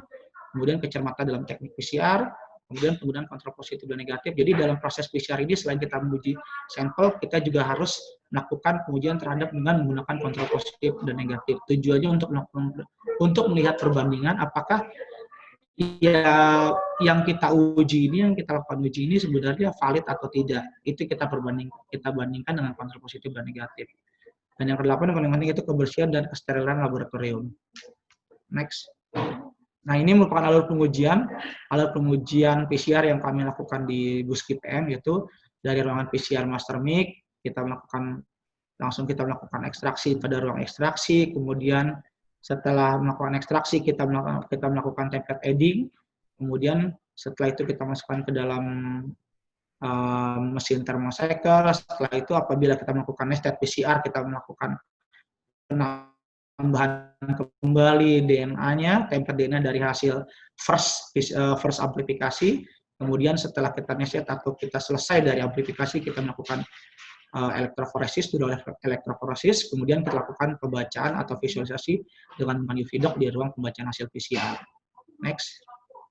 Oke, ini merupakan contoh ruangan yang ada di kantor kami di Buski PM, yaitu di mana di sini sebelah sini ini merupakan template adding, kemudian ini merupakan ruang untuk ini contoh, ini kita juga di Buski PM kita juga ada sequencing, kemudian ini untuk ruang pencampuran kontrol positif, di mana ruang antara template adding DNA target dengan kontrol positif harus kita pisahkan supaya menghindari kontaminan. Kemudian ini ruang nested PCR, dan ini yang paling bawah itu ruang pembuatan master mic yang memang harus benar-benar terjaga sterilitasnya. Next. Oke, penyempatan dan peralatan reagensia. Peralatan dan reagensia PCR tetap berada di ruangan, tidak dipindahkan. Jadi ini yang sangat penting, karena biasanya kalau kita peralatan dan atau reagensia itu kita pindah-pindah dari ruangan tertentu, itu tingkat kontaminasinya akan semakin tinggi. Jadi lebih bagus apa yang sudah ada di ruangan master mic, baik itu peralatan atau reagensia, tidak dipindah-pindah. Kemudian peralatan PCR harus rutin dikalibrasi. Ini menjaga supaya tingkat validitas pengujian yang kita lakukan itu benar-benar valid. Kemudian sampel dan kontrol positif disimpan di ruang berbeda-beda, sama ini tujuannya untuk menghindari kontaminasi silang antara sampel dengan kontrol positif yang kita gunakan. Kemudian peralatan PCR harus rutin dibersihkan dengan baik, yang tujuannya untuk menghancurkan DNA yang ada di dalam ruangan. Jadi kalau kita kenal biasanya kalau untuk sterilitas kita pakai alkohol itu hanya untuk mematikan tapi tidak menghancurkan DNA. Jadi untuk khusus untuk PCR lebih baik untuk sterilitasnya kita menggunakan backlink dengan kandungan 1% korinnya. Next. Oke, ini tadi penggunaan pipet. Jadi pipetting ini sangat berpengaruh terhadap hasil yang akan kita uji, yang akan nanti kita dapatkan, di mana teknik pipetting yang benar, kemudian pipet juga harus rutin dikalibrasi, dan yang penting juga setelah penggunaan pipet atau sebelum menggunakan pipet itu harus selalu disterilkan dan dibersihkan, baik menggunakan alkohol ataupun menggunakan tadi backlink yang mengandung klorin 1%. Next. Kemudian kecermatan dan teknik PCR, yaitu yang paling pertama itu penentuan metode. Jadi sebelum kita melakukan pengujian dengan menggunakan metode PCR ini, lebih baik kita melakukan validasi atau verifikasi. Karena kita biasanya kalau kami di sini untuk menentukan primer atau memilih primer dan menentukan metode, kita bisa mengacu pada jurnal ataupun hasil penelitian yang telah dilakukan oleh para pakar. Tetapi dari jurnal dan ataupun penelitian telah dilakukan, kita harus melakukan validasi atau verifikasi kembali supaya kita yakin kalau metode yang kita gunakan itu benar-benar valid dan bisa kita jadikan sebagai metode rutin dalam pengujian sehari-hari. Kemudian pengujian PCR harus dilakukan dengan ketelitian, baik itu dari peralatan, dari reagensia, dari teknik pipetting, dari human error, itu sangat berpengaruh terhadap hasil nanti dari PCR-nya. Kemudian apabila terjadi masalah atau troubleshooting, harus bisa menganalisa untuk menemukan solusinya. Jadi kadang-kadang kita di sini, kadang-kadang kita dalam melakukan proses pengujian metode PCR ada sesuatu hasil yang kita ragu, atau baik itu false positif atau false negatif. Nah dari situ kita harus meneliti kembali atau menelusur kembali sebenarnya salahnya di mana, apa yang salah, pada proses mana yang salah, kita harus runut baik dari sampel, baik dari proses ekstraksi, amplifikasi, elektroforesis, baik dari alat maupun dari reagensia. Jadi banyak prosesnya apabila terjadi kesalahan. Next. Oke, penggunaan kontrol. Kriteria keberhasilan PCR itu, ini ada beberapa, ini mungkin teman-teman kemarin pernah ikut, ini saya ambil juga dari rekan saya yang menyampaikan. Untuk kriteria keberhasilan PCR itu ada beberapa controllingnya dari 1 sampai 6. Misalnya untuk the PCR assay walk, kita coba lihat kontrolnya nomor 1 sampai nomor 5 seperti apa. Kemudian extraction process walk yaitu nomor 5, dan selanjutnya sampai staff yang perform assay itu dari kompetensi dan pelatihan yang kita sebagai penguji itu dilihat dari 1 sampai 6. Ini bukan contoh yang kita dapat dari hasil jurnal para pakar. Next. Nah, ini yang paling penting, kebersihan dan steril laboratorium. Itu pertama, penggunaan masker dan sarung tangan itu wajib ya. Di lab manapun itu penggunaan sarung tangan dan masker itu harus selalu digunakan. Jadi kalau kondisi di lab itu kita harus selalu menggunakan, kalau bahasa sekarang, APD lengkap lah. Kemudian jas lab harus berbeda dari setiap ruangan. Jadi kita dalam tiap ruangan kami di sini tuh menggunakan jas berbeda. Jadi kalau kami mau masuk ke ruangan master mic, kami copot jas lab yang dari luar. Nanti di ruangan master mic-nya ada jas lab khusus. Kemudian di bagian template adding ada sendiri, baik itu di ekstraksi juga. Jadi setiap ruangan itu mempunyai jas lab yang berbeda-beda. Tujuannya untuk meminimalisir kontaminan dari luar ruangan. Kemudian sama itu permukaan meja harus dibersihkan dengan backclean 1% yang mengandung sodium hipoklorit. Kemudian apabila terjadi tumpahan harus dibersihkan dengan backclean 1%. Kemudian sterilisasi ruangan menggunakan lampu UV. Ini mungkin tadi seperti tadi dibahas Mbak Tusi, ini K3 ya, nanti berhubungan K3 dengan Bang Siap itu nanti mungkin bisa selanjutnya itu nanti Mbak Tusi supaya K3 pada pihak di saat bekerja di laboratorium. Next. Bang Anton namanya. Oh, Bang Anton ya, Mbak. Maaf ya, Bang Anton. Maaf kan adikmu ini. Siap. Ya. Kemudian untuk penghambat keberhasilan PCR itu pertama kurangnya kompetensi petugas pengujian. Jadi ini yang sangat diperlukan dalam kita melakukan proses pengujian PCR itu. Sebaiknya analis itu mempunyai bekal keterampilan, karena proses pengujian dengan menggunakan metode PCR ini sangat berpengaruh terhadap human error. Kemudian terjadi kontaminasi, baik dari kontaminasi ruangan, kontaminasi manusianya, atau kontaminasi dari reagensia. Jadi banyak yang harus kita cermati. Terus kemudian ketidakcermatan dalam pengujian, itu kadang-kadang tadi dalam proses pipetting, kadang-kadang kita salah, kemudian kadang-kadang kita tidak sesuai dengan protokol saat bekerja di lab.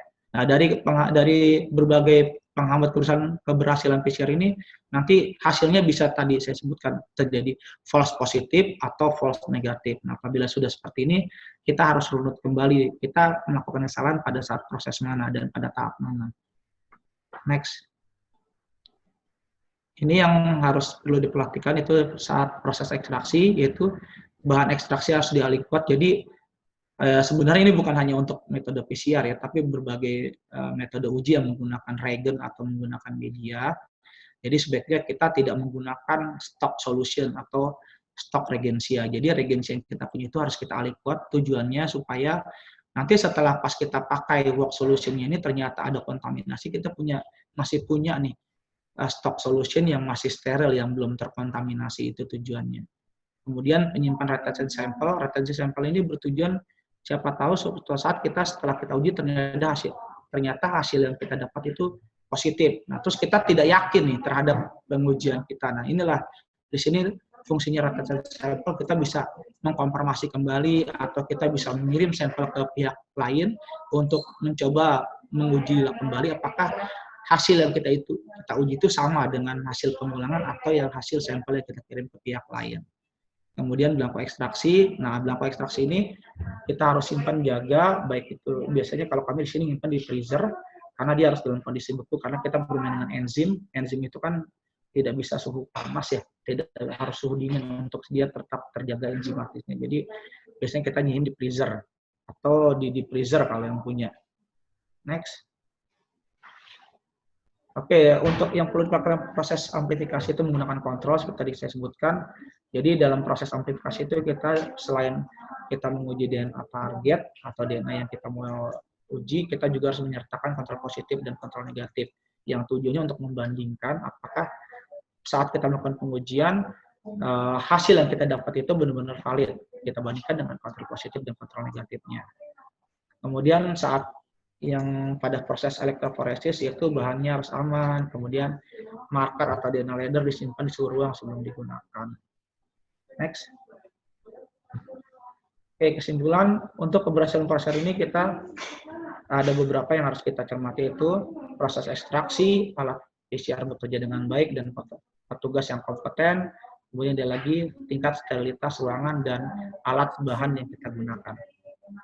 Next. Oke, mungkin itu aja Mas Nopriandi, pengantar dari saya. Terima kasih. Oke, luar biasa sekali nih ilmunya Bang Ronald. Jadi di webinar ini lengkap banget itu. Kalau kami dulu kuliah itu, ya Bang. Nah, kalau kami dulu kuliah itu selalu kepecah Bang, teman-teman. Karena ada orang-orang ekologi, ada orang-orang lab. Nah, tapi ternyata di seminar ini ternyata dua-duanya ekologi dan lab itu ada koneksi yang kuat. Okay, Katya, you still there?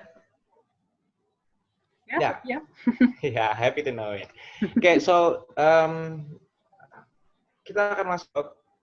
Jadi silakan nanti pertanyaan-pertanyaan yang sudah dituliskan di sini akan kami bacakan. Yeah, it's discussion session time. So we're gonna collect the questions that we have been collecting especially for Katya. And sambil nunggu ya, tadi sudah ada pertanyaan pertama yang sudah dibacain. Nah, kalau ada yang mau menyampaikan langsung juga boleh. Gitu aja kali ya. Jadi kalau ada yang mau menyampaikan langsung, kami utamakan dulu yang menyampaikan langsung. Silahkan. Ada. Ada. Partisipan dari Bapak Ibu dosen, maybe ingin sedikit ada interaksi. Oke. Kalau tidak ada, saya akan larikan ke pertanyaan yang sudah kita rangkum, yang sudah masuk ke kolom pertanyaan. Okay, special for Katya. Katya, you hear me? Yes, I hear you. Yeah, as you can read on the in the chat room here, there is someone asking about the possibility to collect the sample in the nature by inviting the students going out to the nature. But nowadays in the pandemic situation, it's really hard to bring the students go out to the nature to what's that, identify the sample. Yeah, but lately they use the kind of the AI application like the iNaturalist to identify the plants. But do you have any suggestion in this pandemic situation? How can we still keep going on with the identifying plant activity even in this pandemic situation? Yeah, thank you. That's a bit hard to answer for me because I'm not 100% sure how the situation is right now in Indonesia. So I can also talk about how we do it here, but the conditions might be different. We also had the problem that we were faced with a sudden, more or less lockdown. So in Switzerland, it wasn't a complete lockdown, but we were all banned to home office. And I'm not sure if you can see that, but I'm still in home office actually. So by now we have the regulation that we can spend 50% of our working time back in the office, or for me in the botanical garden. But for teaching, of course, that was a big challenge. We had to switch everything to digital media. And usually, actually, we work a lot with students' excursions. So we go out with them to really see the plants in their habitat with the plants that grow around them and let them identify themselves or teach them. And all this part was really difficult now. So we actually put a lot of effort at the beginning of the semester to take a lot of videos where we explained everything on video and made that available. It was actually really a lot of work for us because it takes much longer to make a proper video than bringing a group on an excursion, especially as we all had to work how to use the electronics actually and to how to cut videos together and everything. But in the end, it's super cool that we have it now, because it looks like the next semester will also be not really possible to do full excursions again in real, and we can just reuse the same videos we made. So it's a lot of work at the beginning, but it's absolutely worth it. And we got so much good feedback from the students who were so happy that they could actually do something. And they often went out by themselves then, and were looking for the plants that we demonstrated in the videos, and often they even brought their family along or friends. So we actually reached much more people than we would usually do if it's a strict student excursions. And many people, they, for example, had to collect herbaria specimen, and many people did that, but they often did more. They even made really cool drawings additionally. So I think the students really got very much into this, so it was absolutely possible. For identification, they well, we have the app here so that people can take a picture of a plant and add which name it is and the coordinates where they found it. And they had to have a minimum of this map or tags that they had to collect, and they had to be correct. If they were wrong identified, it was not accepted. And that way we could still have a certification that they actually did learn something in this course. Plus, in the end, they had to do a test, and there we were lucky because by then the restrictions were not so strict anymore that we could do a real examination. So we brought some plants into the lecture hall, and the students could come and then need to identify those plants. But of course, we had to split up the groups so that we didn't have one big group, but several small groups, which took longer for us, but it was possible. And everybody had to wear masks as well. So with certain preparation, it was possible, but it was more challenging than usual. Yes, yeah, that's right. That's possible, but challenging. Yeah. Well, yeah. So the main point is we still need to use the technology, but before that, long before that, we still have to enough source in our library to compare or to identify samples by compare that with our our things in our library. Yeah, that's awesome. Happy to know that Switzerland has a better situation than Indonesia. Oke, itu dia. Jadi solusinya mungkin kata Katia, jadi tetap harus tetap aja sih menggunakan teknologi juga gitu. Karena sebelumnya itu memang kewajiban dari sisi siswa harus mengumpulkan mendokumentasikan kegiatannya keluar gitu, dan itulah sebenarnya yang akan digunakan sebagai source dalam library ketika terjadi halangan seperti ini. Okay, thank you Katia for your answer. That's really clear. And we move on to the next questions. Ya. Ini mungkin pertanyaannya ke Bang Ronald terkait dengan PCR. Bang Ronald masih bersama kita di sini, Bang? Halo, Bang Ronald. Ya, masih. Ya, oke. Ini ada pertanyaan, Bang. Saya nggak tahu ini gimana ya. Bang, primer, ini terkait dengan primer, Bang. Primer yang digunakan. Primer yang digunakan dalam PCR.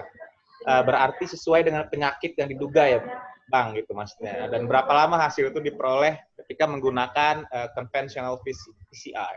Ya. Itu pertanyaan dari Yunda Rika-nya angkatan Mbak Tusi itu, Dek. Ya, Yunda Rika dari angkatan 89. Dari Rumah Sakit Cibinong itu.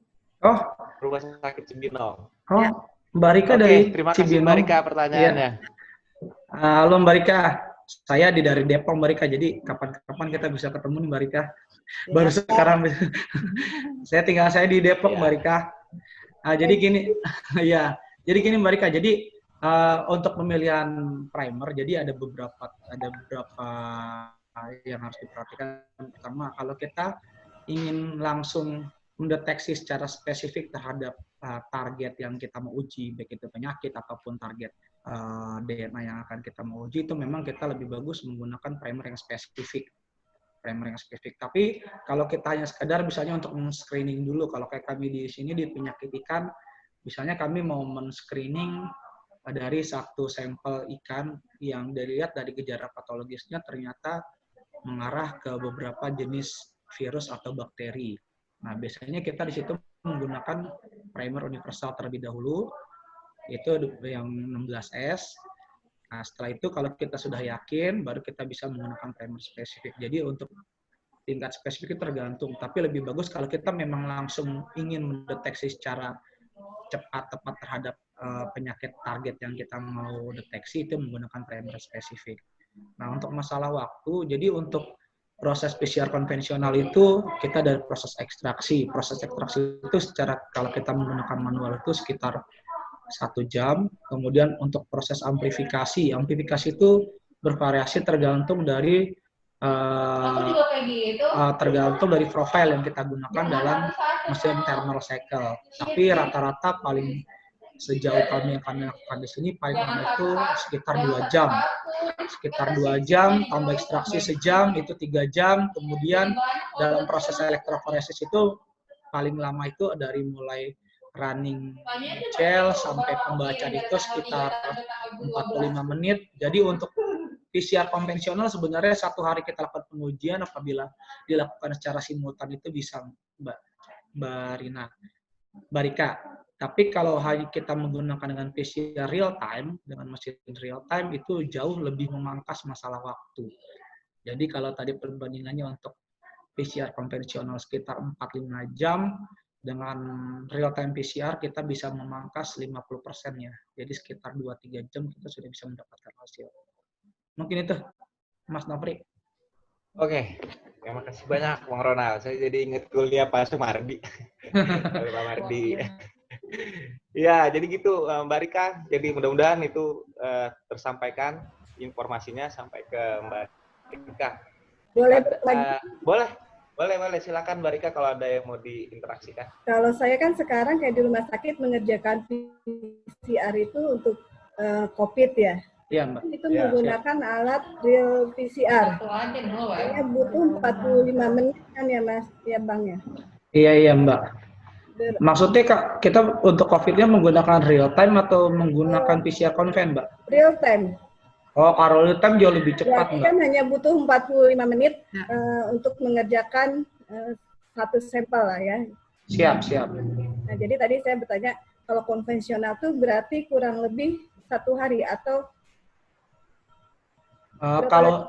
kalau untuk konvensional, yaitu Mbak tergantung dari proses profil amplifikasi yang kita gunakan. Ya, paling sekitar 4-5 jam, Mbak. Oh, 4-5 kalau jam. untuk dengan menggunakan PCR konven. Oke. Baik. Sama satu lagi tadi mungkin saya juga bertanya tentang ekstraksi aliquot ya. Itu biasanya suhunya tuh berapa? Minus hanya di freezer aja atau bisa di freezer yang misalnya harus di bawah 20 derajat atau lebih gitu? Ya, karena kan kalau dengan ekstraksi ya, kalau untuk produk ekstraksinya sebenarnya lebih bagus kita simpan di freezer, tapi kalau sebenarnya lebih bagus di freezer aja sih Mbak, nggak perlu di freezer, hanya freezer yang kulkas yang di atas itu kita biasa cukup aja. Iya, yang minus 15 cukup Mbak. Cukup ya. Siap. Terima kasih. Sama-sama Mbak Rika. Oke, terima kasih Mbak Rika atas pertanyaannya, dan Bang Ronald penjelasannya. Siap, clear. Oke, itu dia pertanyaan dari Bu Rika. Terus ada pertanyaan berikutnya ini. Tadi kan sudah masuk ke Mbak Rika. Sudah masuk. Satu lagi ini sebentar ke mumpung masih di Bang Ronald. Ini Bang Ronald. Siap. Sebentar Bang. Tadi sudah tanyain. Oke, ini dari Mbak Dwi Nurkinasih. Jadi pertanyaannya, saya nangkepnya ini. Sebentar. Apabila ada trouble Bang di suatu proses dalam penggunaan PCR gitu ya. Terus sampel tersebut dapat digunakan untuk proses selanjutnya atau sudah gagal? Itu pertanyaannya. Jadi jawab dulu Bang. Iya. Untuk menentukan gagal atau tidaknya kita harus runut dulu. Ini Mbak atau Ade nih, saya kurang tahu nih. Nopri, ini ntar saya salah ngomong nih. Mbak atau Ade nih? Ade itu Dwi Nurkinasih itu 2012 kalau nggak salah. 2012 kalau nggak salah. Siap. 2012. Ntar kalau salah saya ditempelin sama senior kan nggak enak ini. Ya jadi untuk Dwi, jadi kita untuk memutuskan gagal atau tidaknya itu kita harus runut dulu. Yang pertama yang tadi seperti tadi dijelaskan, jadi kita tidak bisa langsung mengatakan sampel yang kita itu rusak atau sudah jelek.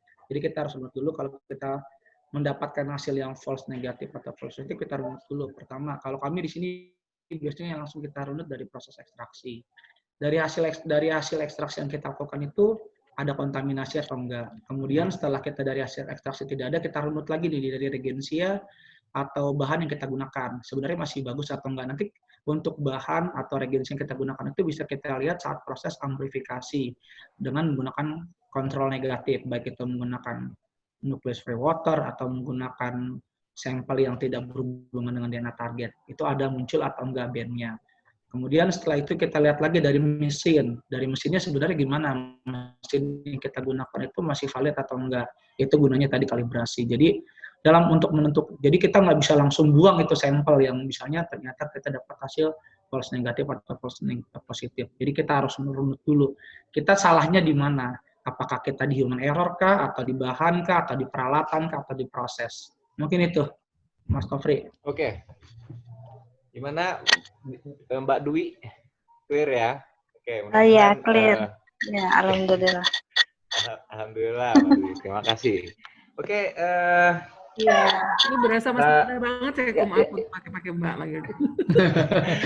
Baik, kita buka lagi harapannya ini nanti lebih meluas. Tadi kan sudah perwakilan dari teman-teman yang baru termasuk dari fresh graduate sebenarnya, terus senior-senior yang memang sudah senior sekali, Masya Allah senior, itu 89 sudah nanya.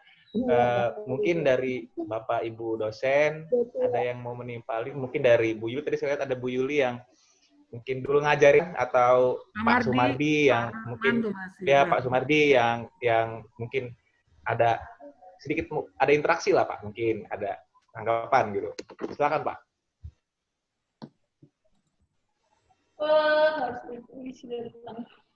Gimana Bapak, Ibu? Kalau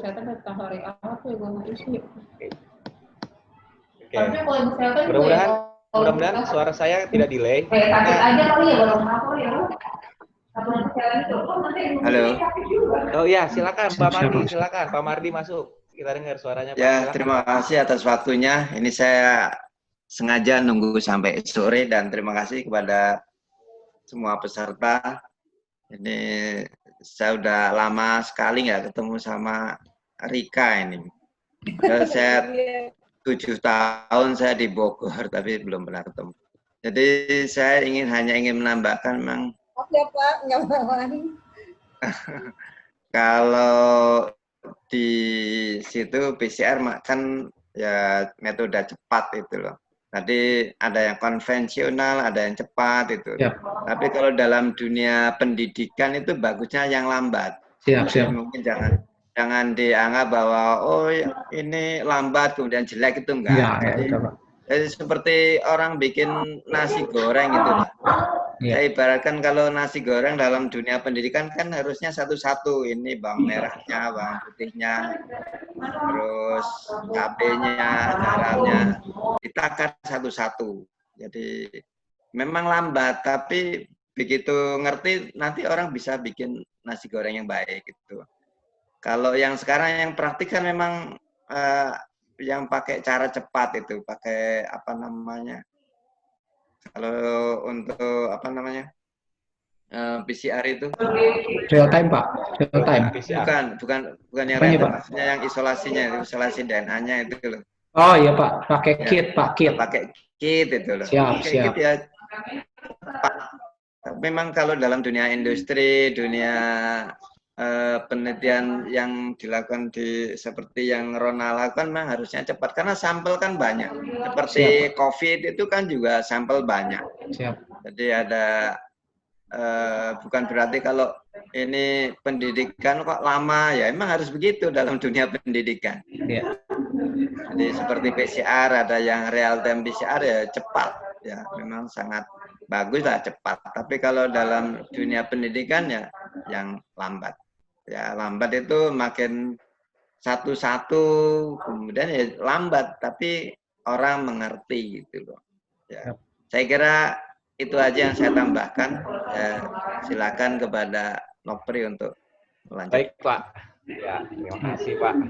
Boleh nambahin? Siap Pak. Boleh nambahin dari Pak Mardi. Ya, jadi Pak sebenarnya kalau di kami di dunia pekerjaan, di dunia laboratorium Pak, memang tidak selamanya kita harus menggunakan yang cepat, yang cepat Pak. Jadi kadang-kadang dalam proses untuk konfirmasi hasil uji kita juga menggunakan metode yang ya seperti tadi Bapak bilang yang lambat-lambat, tapi harus menuntut ketelitian yang lebih cermat gitu Pak. Iya. Jadi seperti tadi sebenarnya antara real time dengan PCR konvensional itu kita tidak bisa mengatakan real time lebih bagus, lebih tidak.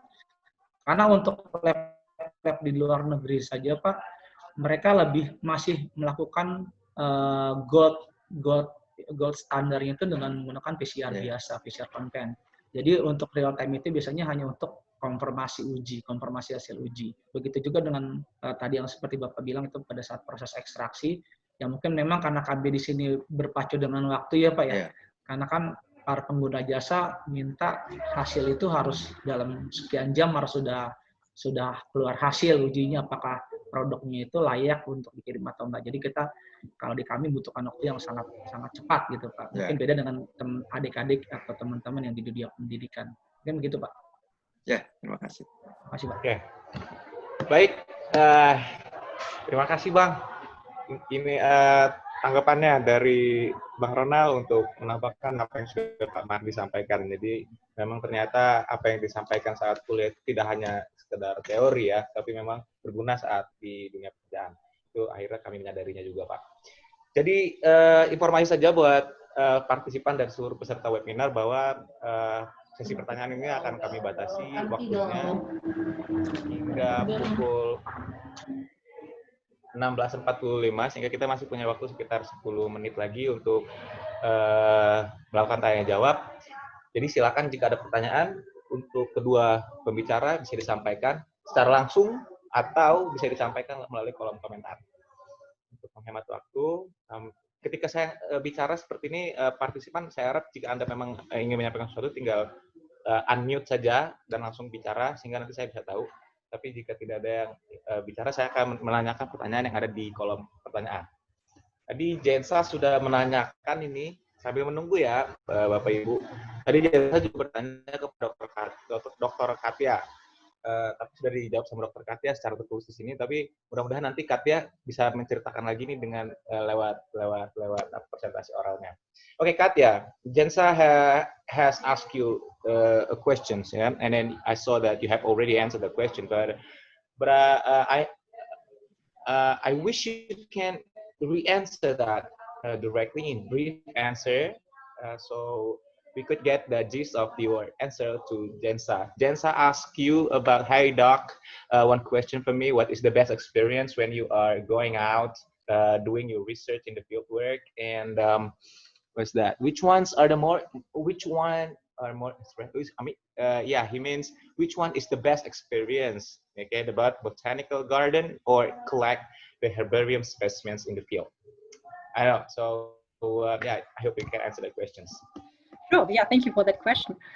I wouldn't distinguish between working in the field or botanical garden. I mean, it's kind of all a bit related, and it all comes together in the end. And I just must say that I really enjoy every part of it. So going out to the field, see the natural habitats, that's absolutely amazing and thrilling, and of course, super exciting and interesting. It also, of course, involves less romantic parts like all the preparations, waiting for permits, and sometimes the weather is miserable or maybe the accommodation is not so good. So there are always good and bad parts and everything.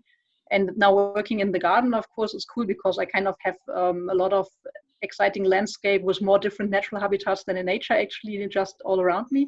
But also I have more office work where I just spend most of the day in front of the computer sometimes and not really getting the chance to really go outside to see stuff. So everything has really nice and maybe less nice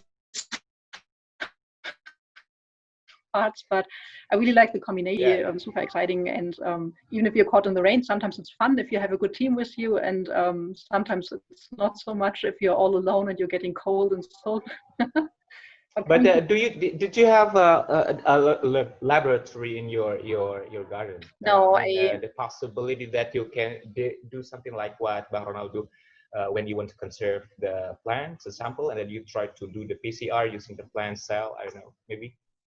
Did you do? So we do have a lab in our institute, and I have colleagues from different working groups who actually work very closely to the topic that Pak Ronald introduced. but I'm not doing that myself. So I really, I was always very keen on ecology and fieldwork and all this outdoor stuff and activities, and it's very hard to combine both. So usually, because it's quite different tasks, so most of the time you specialize on either the one or the other, but of course there are overlapping topics. So sometimes you can, provided that you go out to the field, collect your own samples, and then you analyze them in the lab. That's also possible. That's not so much in the field that I chose, but if you're interested in both, you can combine it easily. Yeah. So you are purely ecologist, yeah? Ecology and conservation, I would say.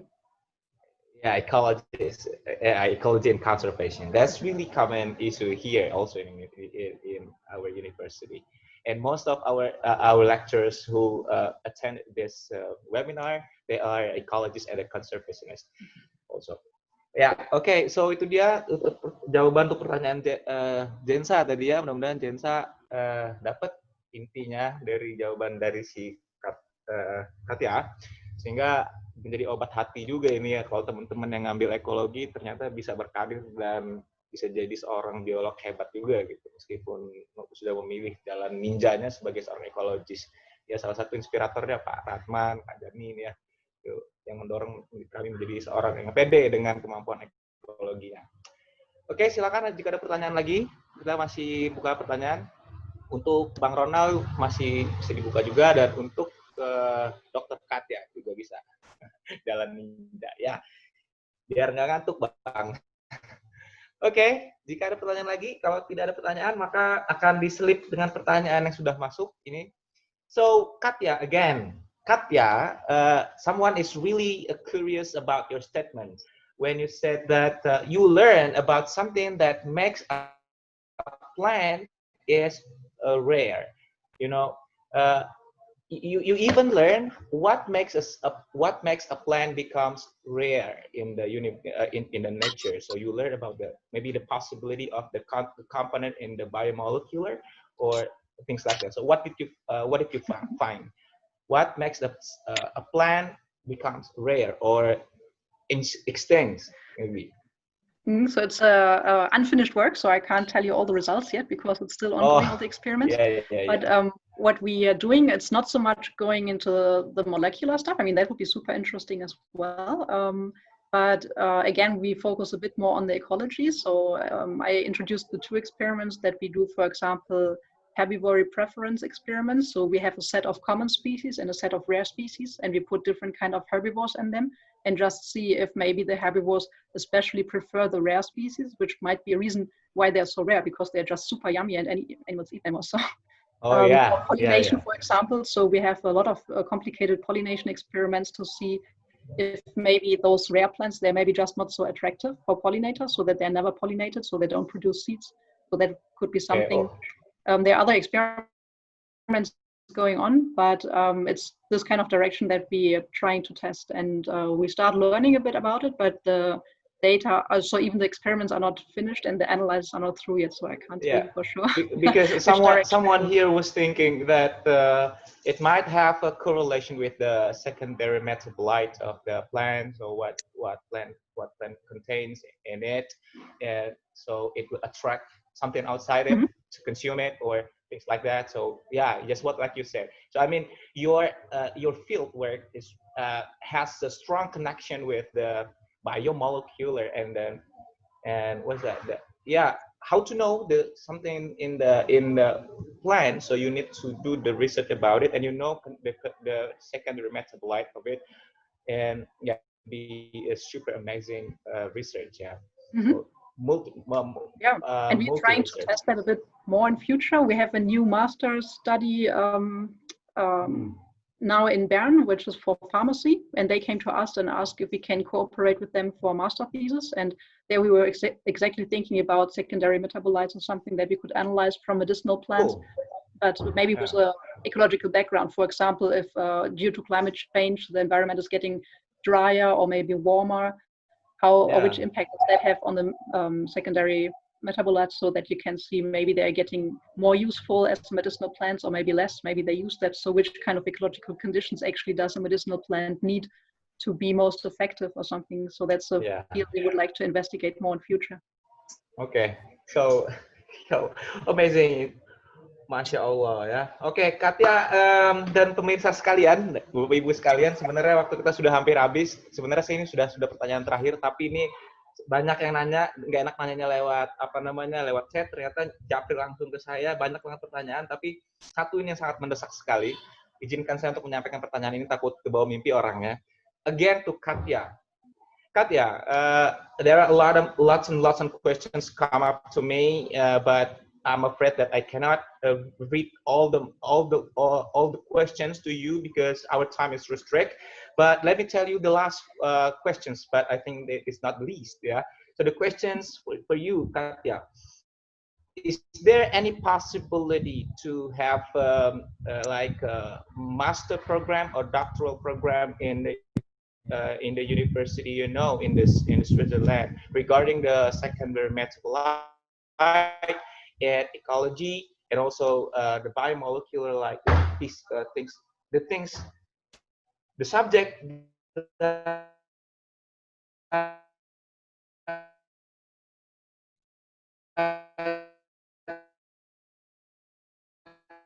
has a correlation with the PCR or things like that. Yeah, collaborate with someone else. I think the main challenge would be to find the funding, as usual, for research. Yeah.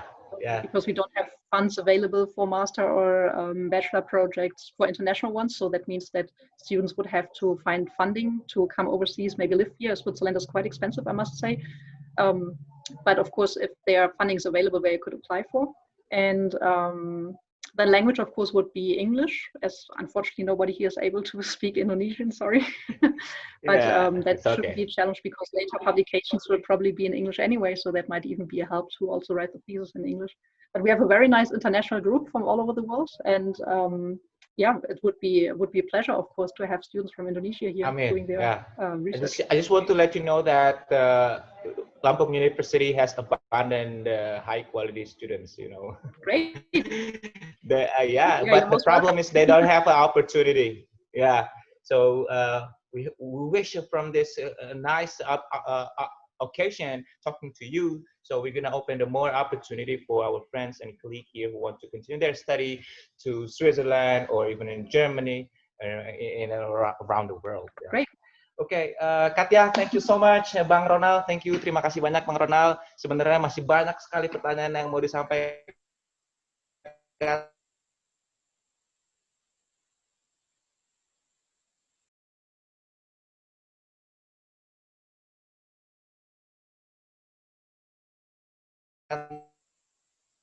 Tapi mudah-mudahan nanti bisa oke. Nanti bisa ditanyakan secara informal, mungkin kita bisa share ya, nanti bisa tetap komunikasi dengan Katya. We still can contact you, right? Keep in touch with you with Mbak Melinda maybe. Jadi sekian dari saya, dari moderator. Mohon maaf jika ada kesalahan, sorry for my mistake. Mudah-mudahan ini menjadi manfaat buat kita semua. Terima kasih kepada IKABI dan Bapak Ibu dosen sekalian. Dan saya kembalikan kepada host. Assalamualaikum warahmatullahi wabarakatuh. Waalaikumsalam warahmatullahi wabarakatuh. Terima kasih Desi Kaum. Baik, terima kasih Kak Nofriadi MSI yang telah memoderatori kuliah umum ini. Acara selanjutnya adalah acara penutup. Marilah kita tutup acara yang meriah ini dengan lafaz hamdalah. Alhamdulillah. Saya Danis Woro Zulkarnain selaku pembawa acara mengucapkan mohon maaf yang sebesar-besarnya apabila banyak perkataan yang tidak berkenan. Terima kasih atas perhatian dan kehadirannya. Wassalamualaikum warahmatullahi wabarakatuh. Bye bye. Thank you Katya for your attention.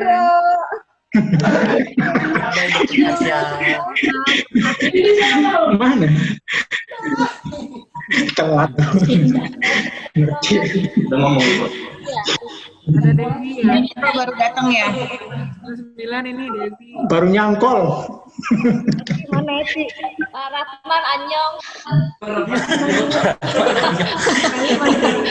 Pak Ratman. Papa. Baik banget gue. Thank you. Ya, sama-sama. Dadah. Terima kasih semua. Terima kasih semuanya.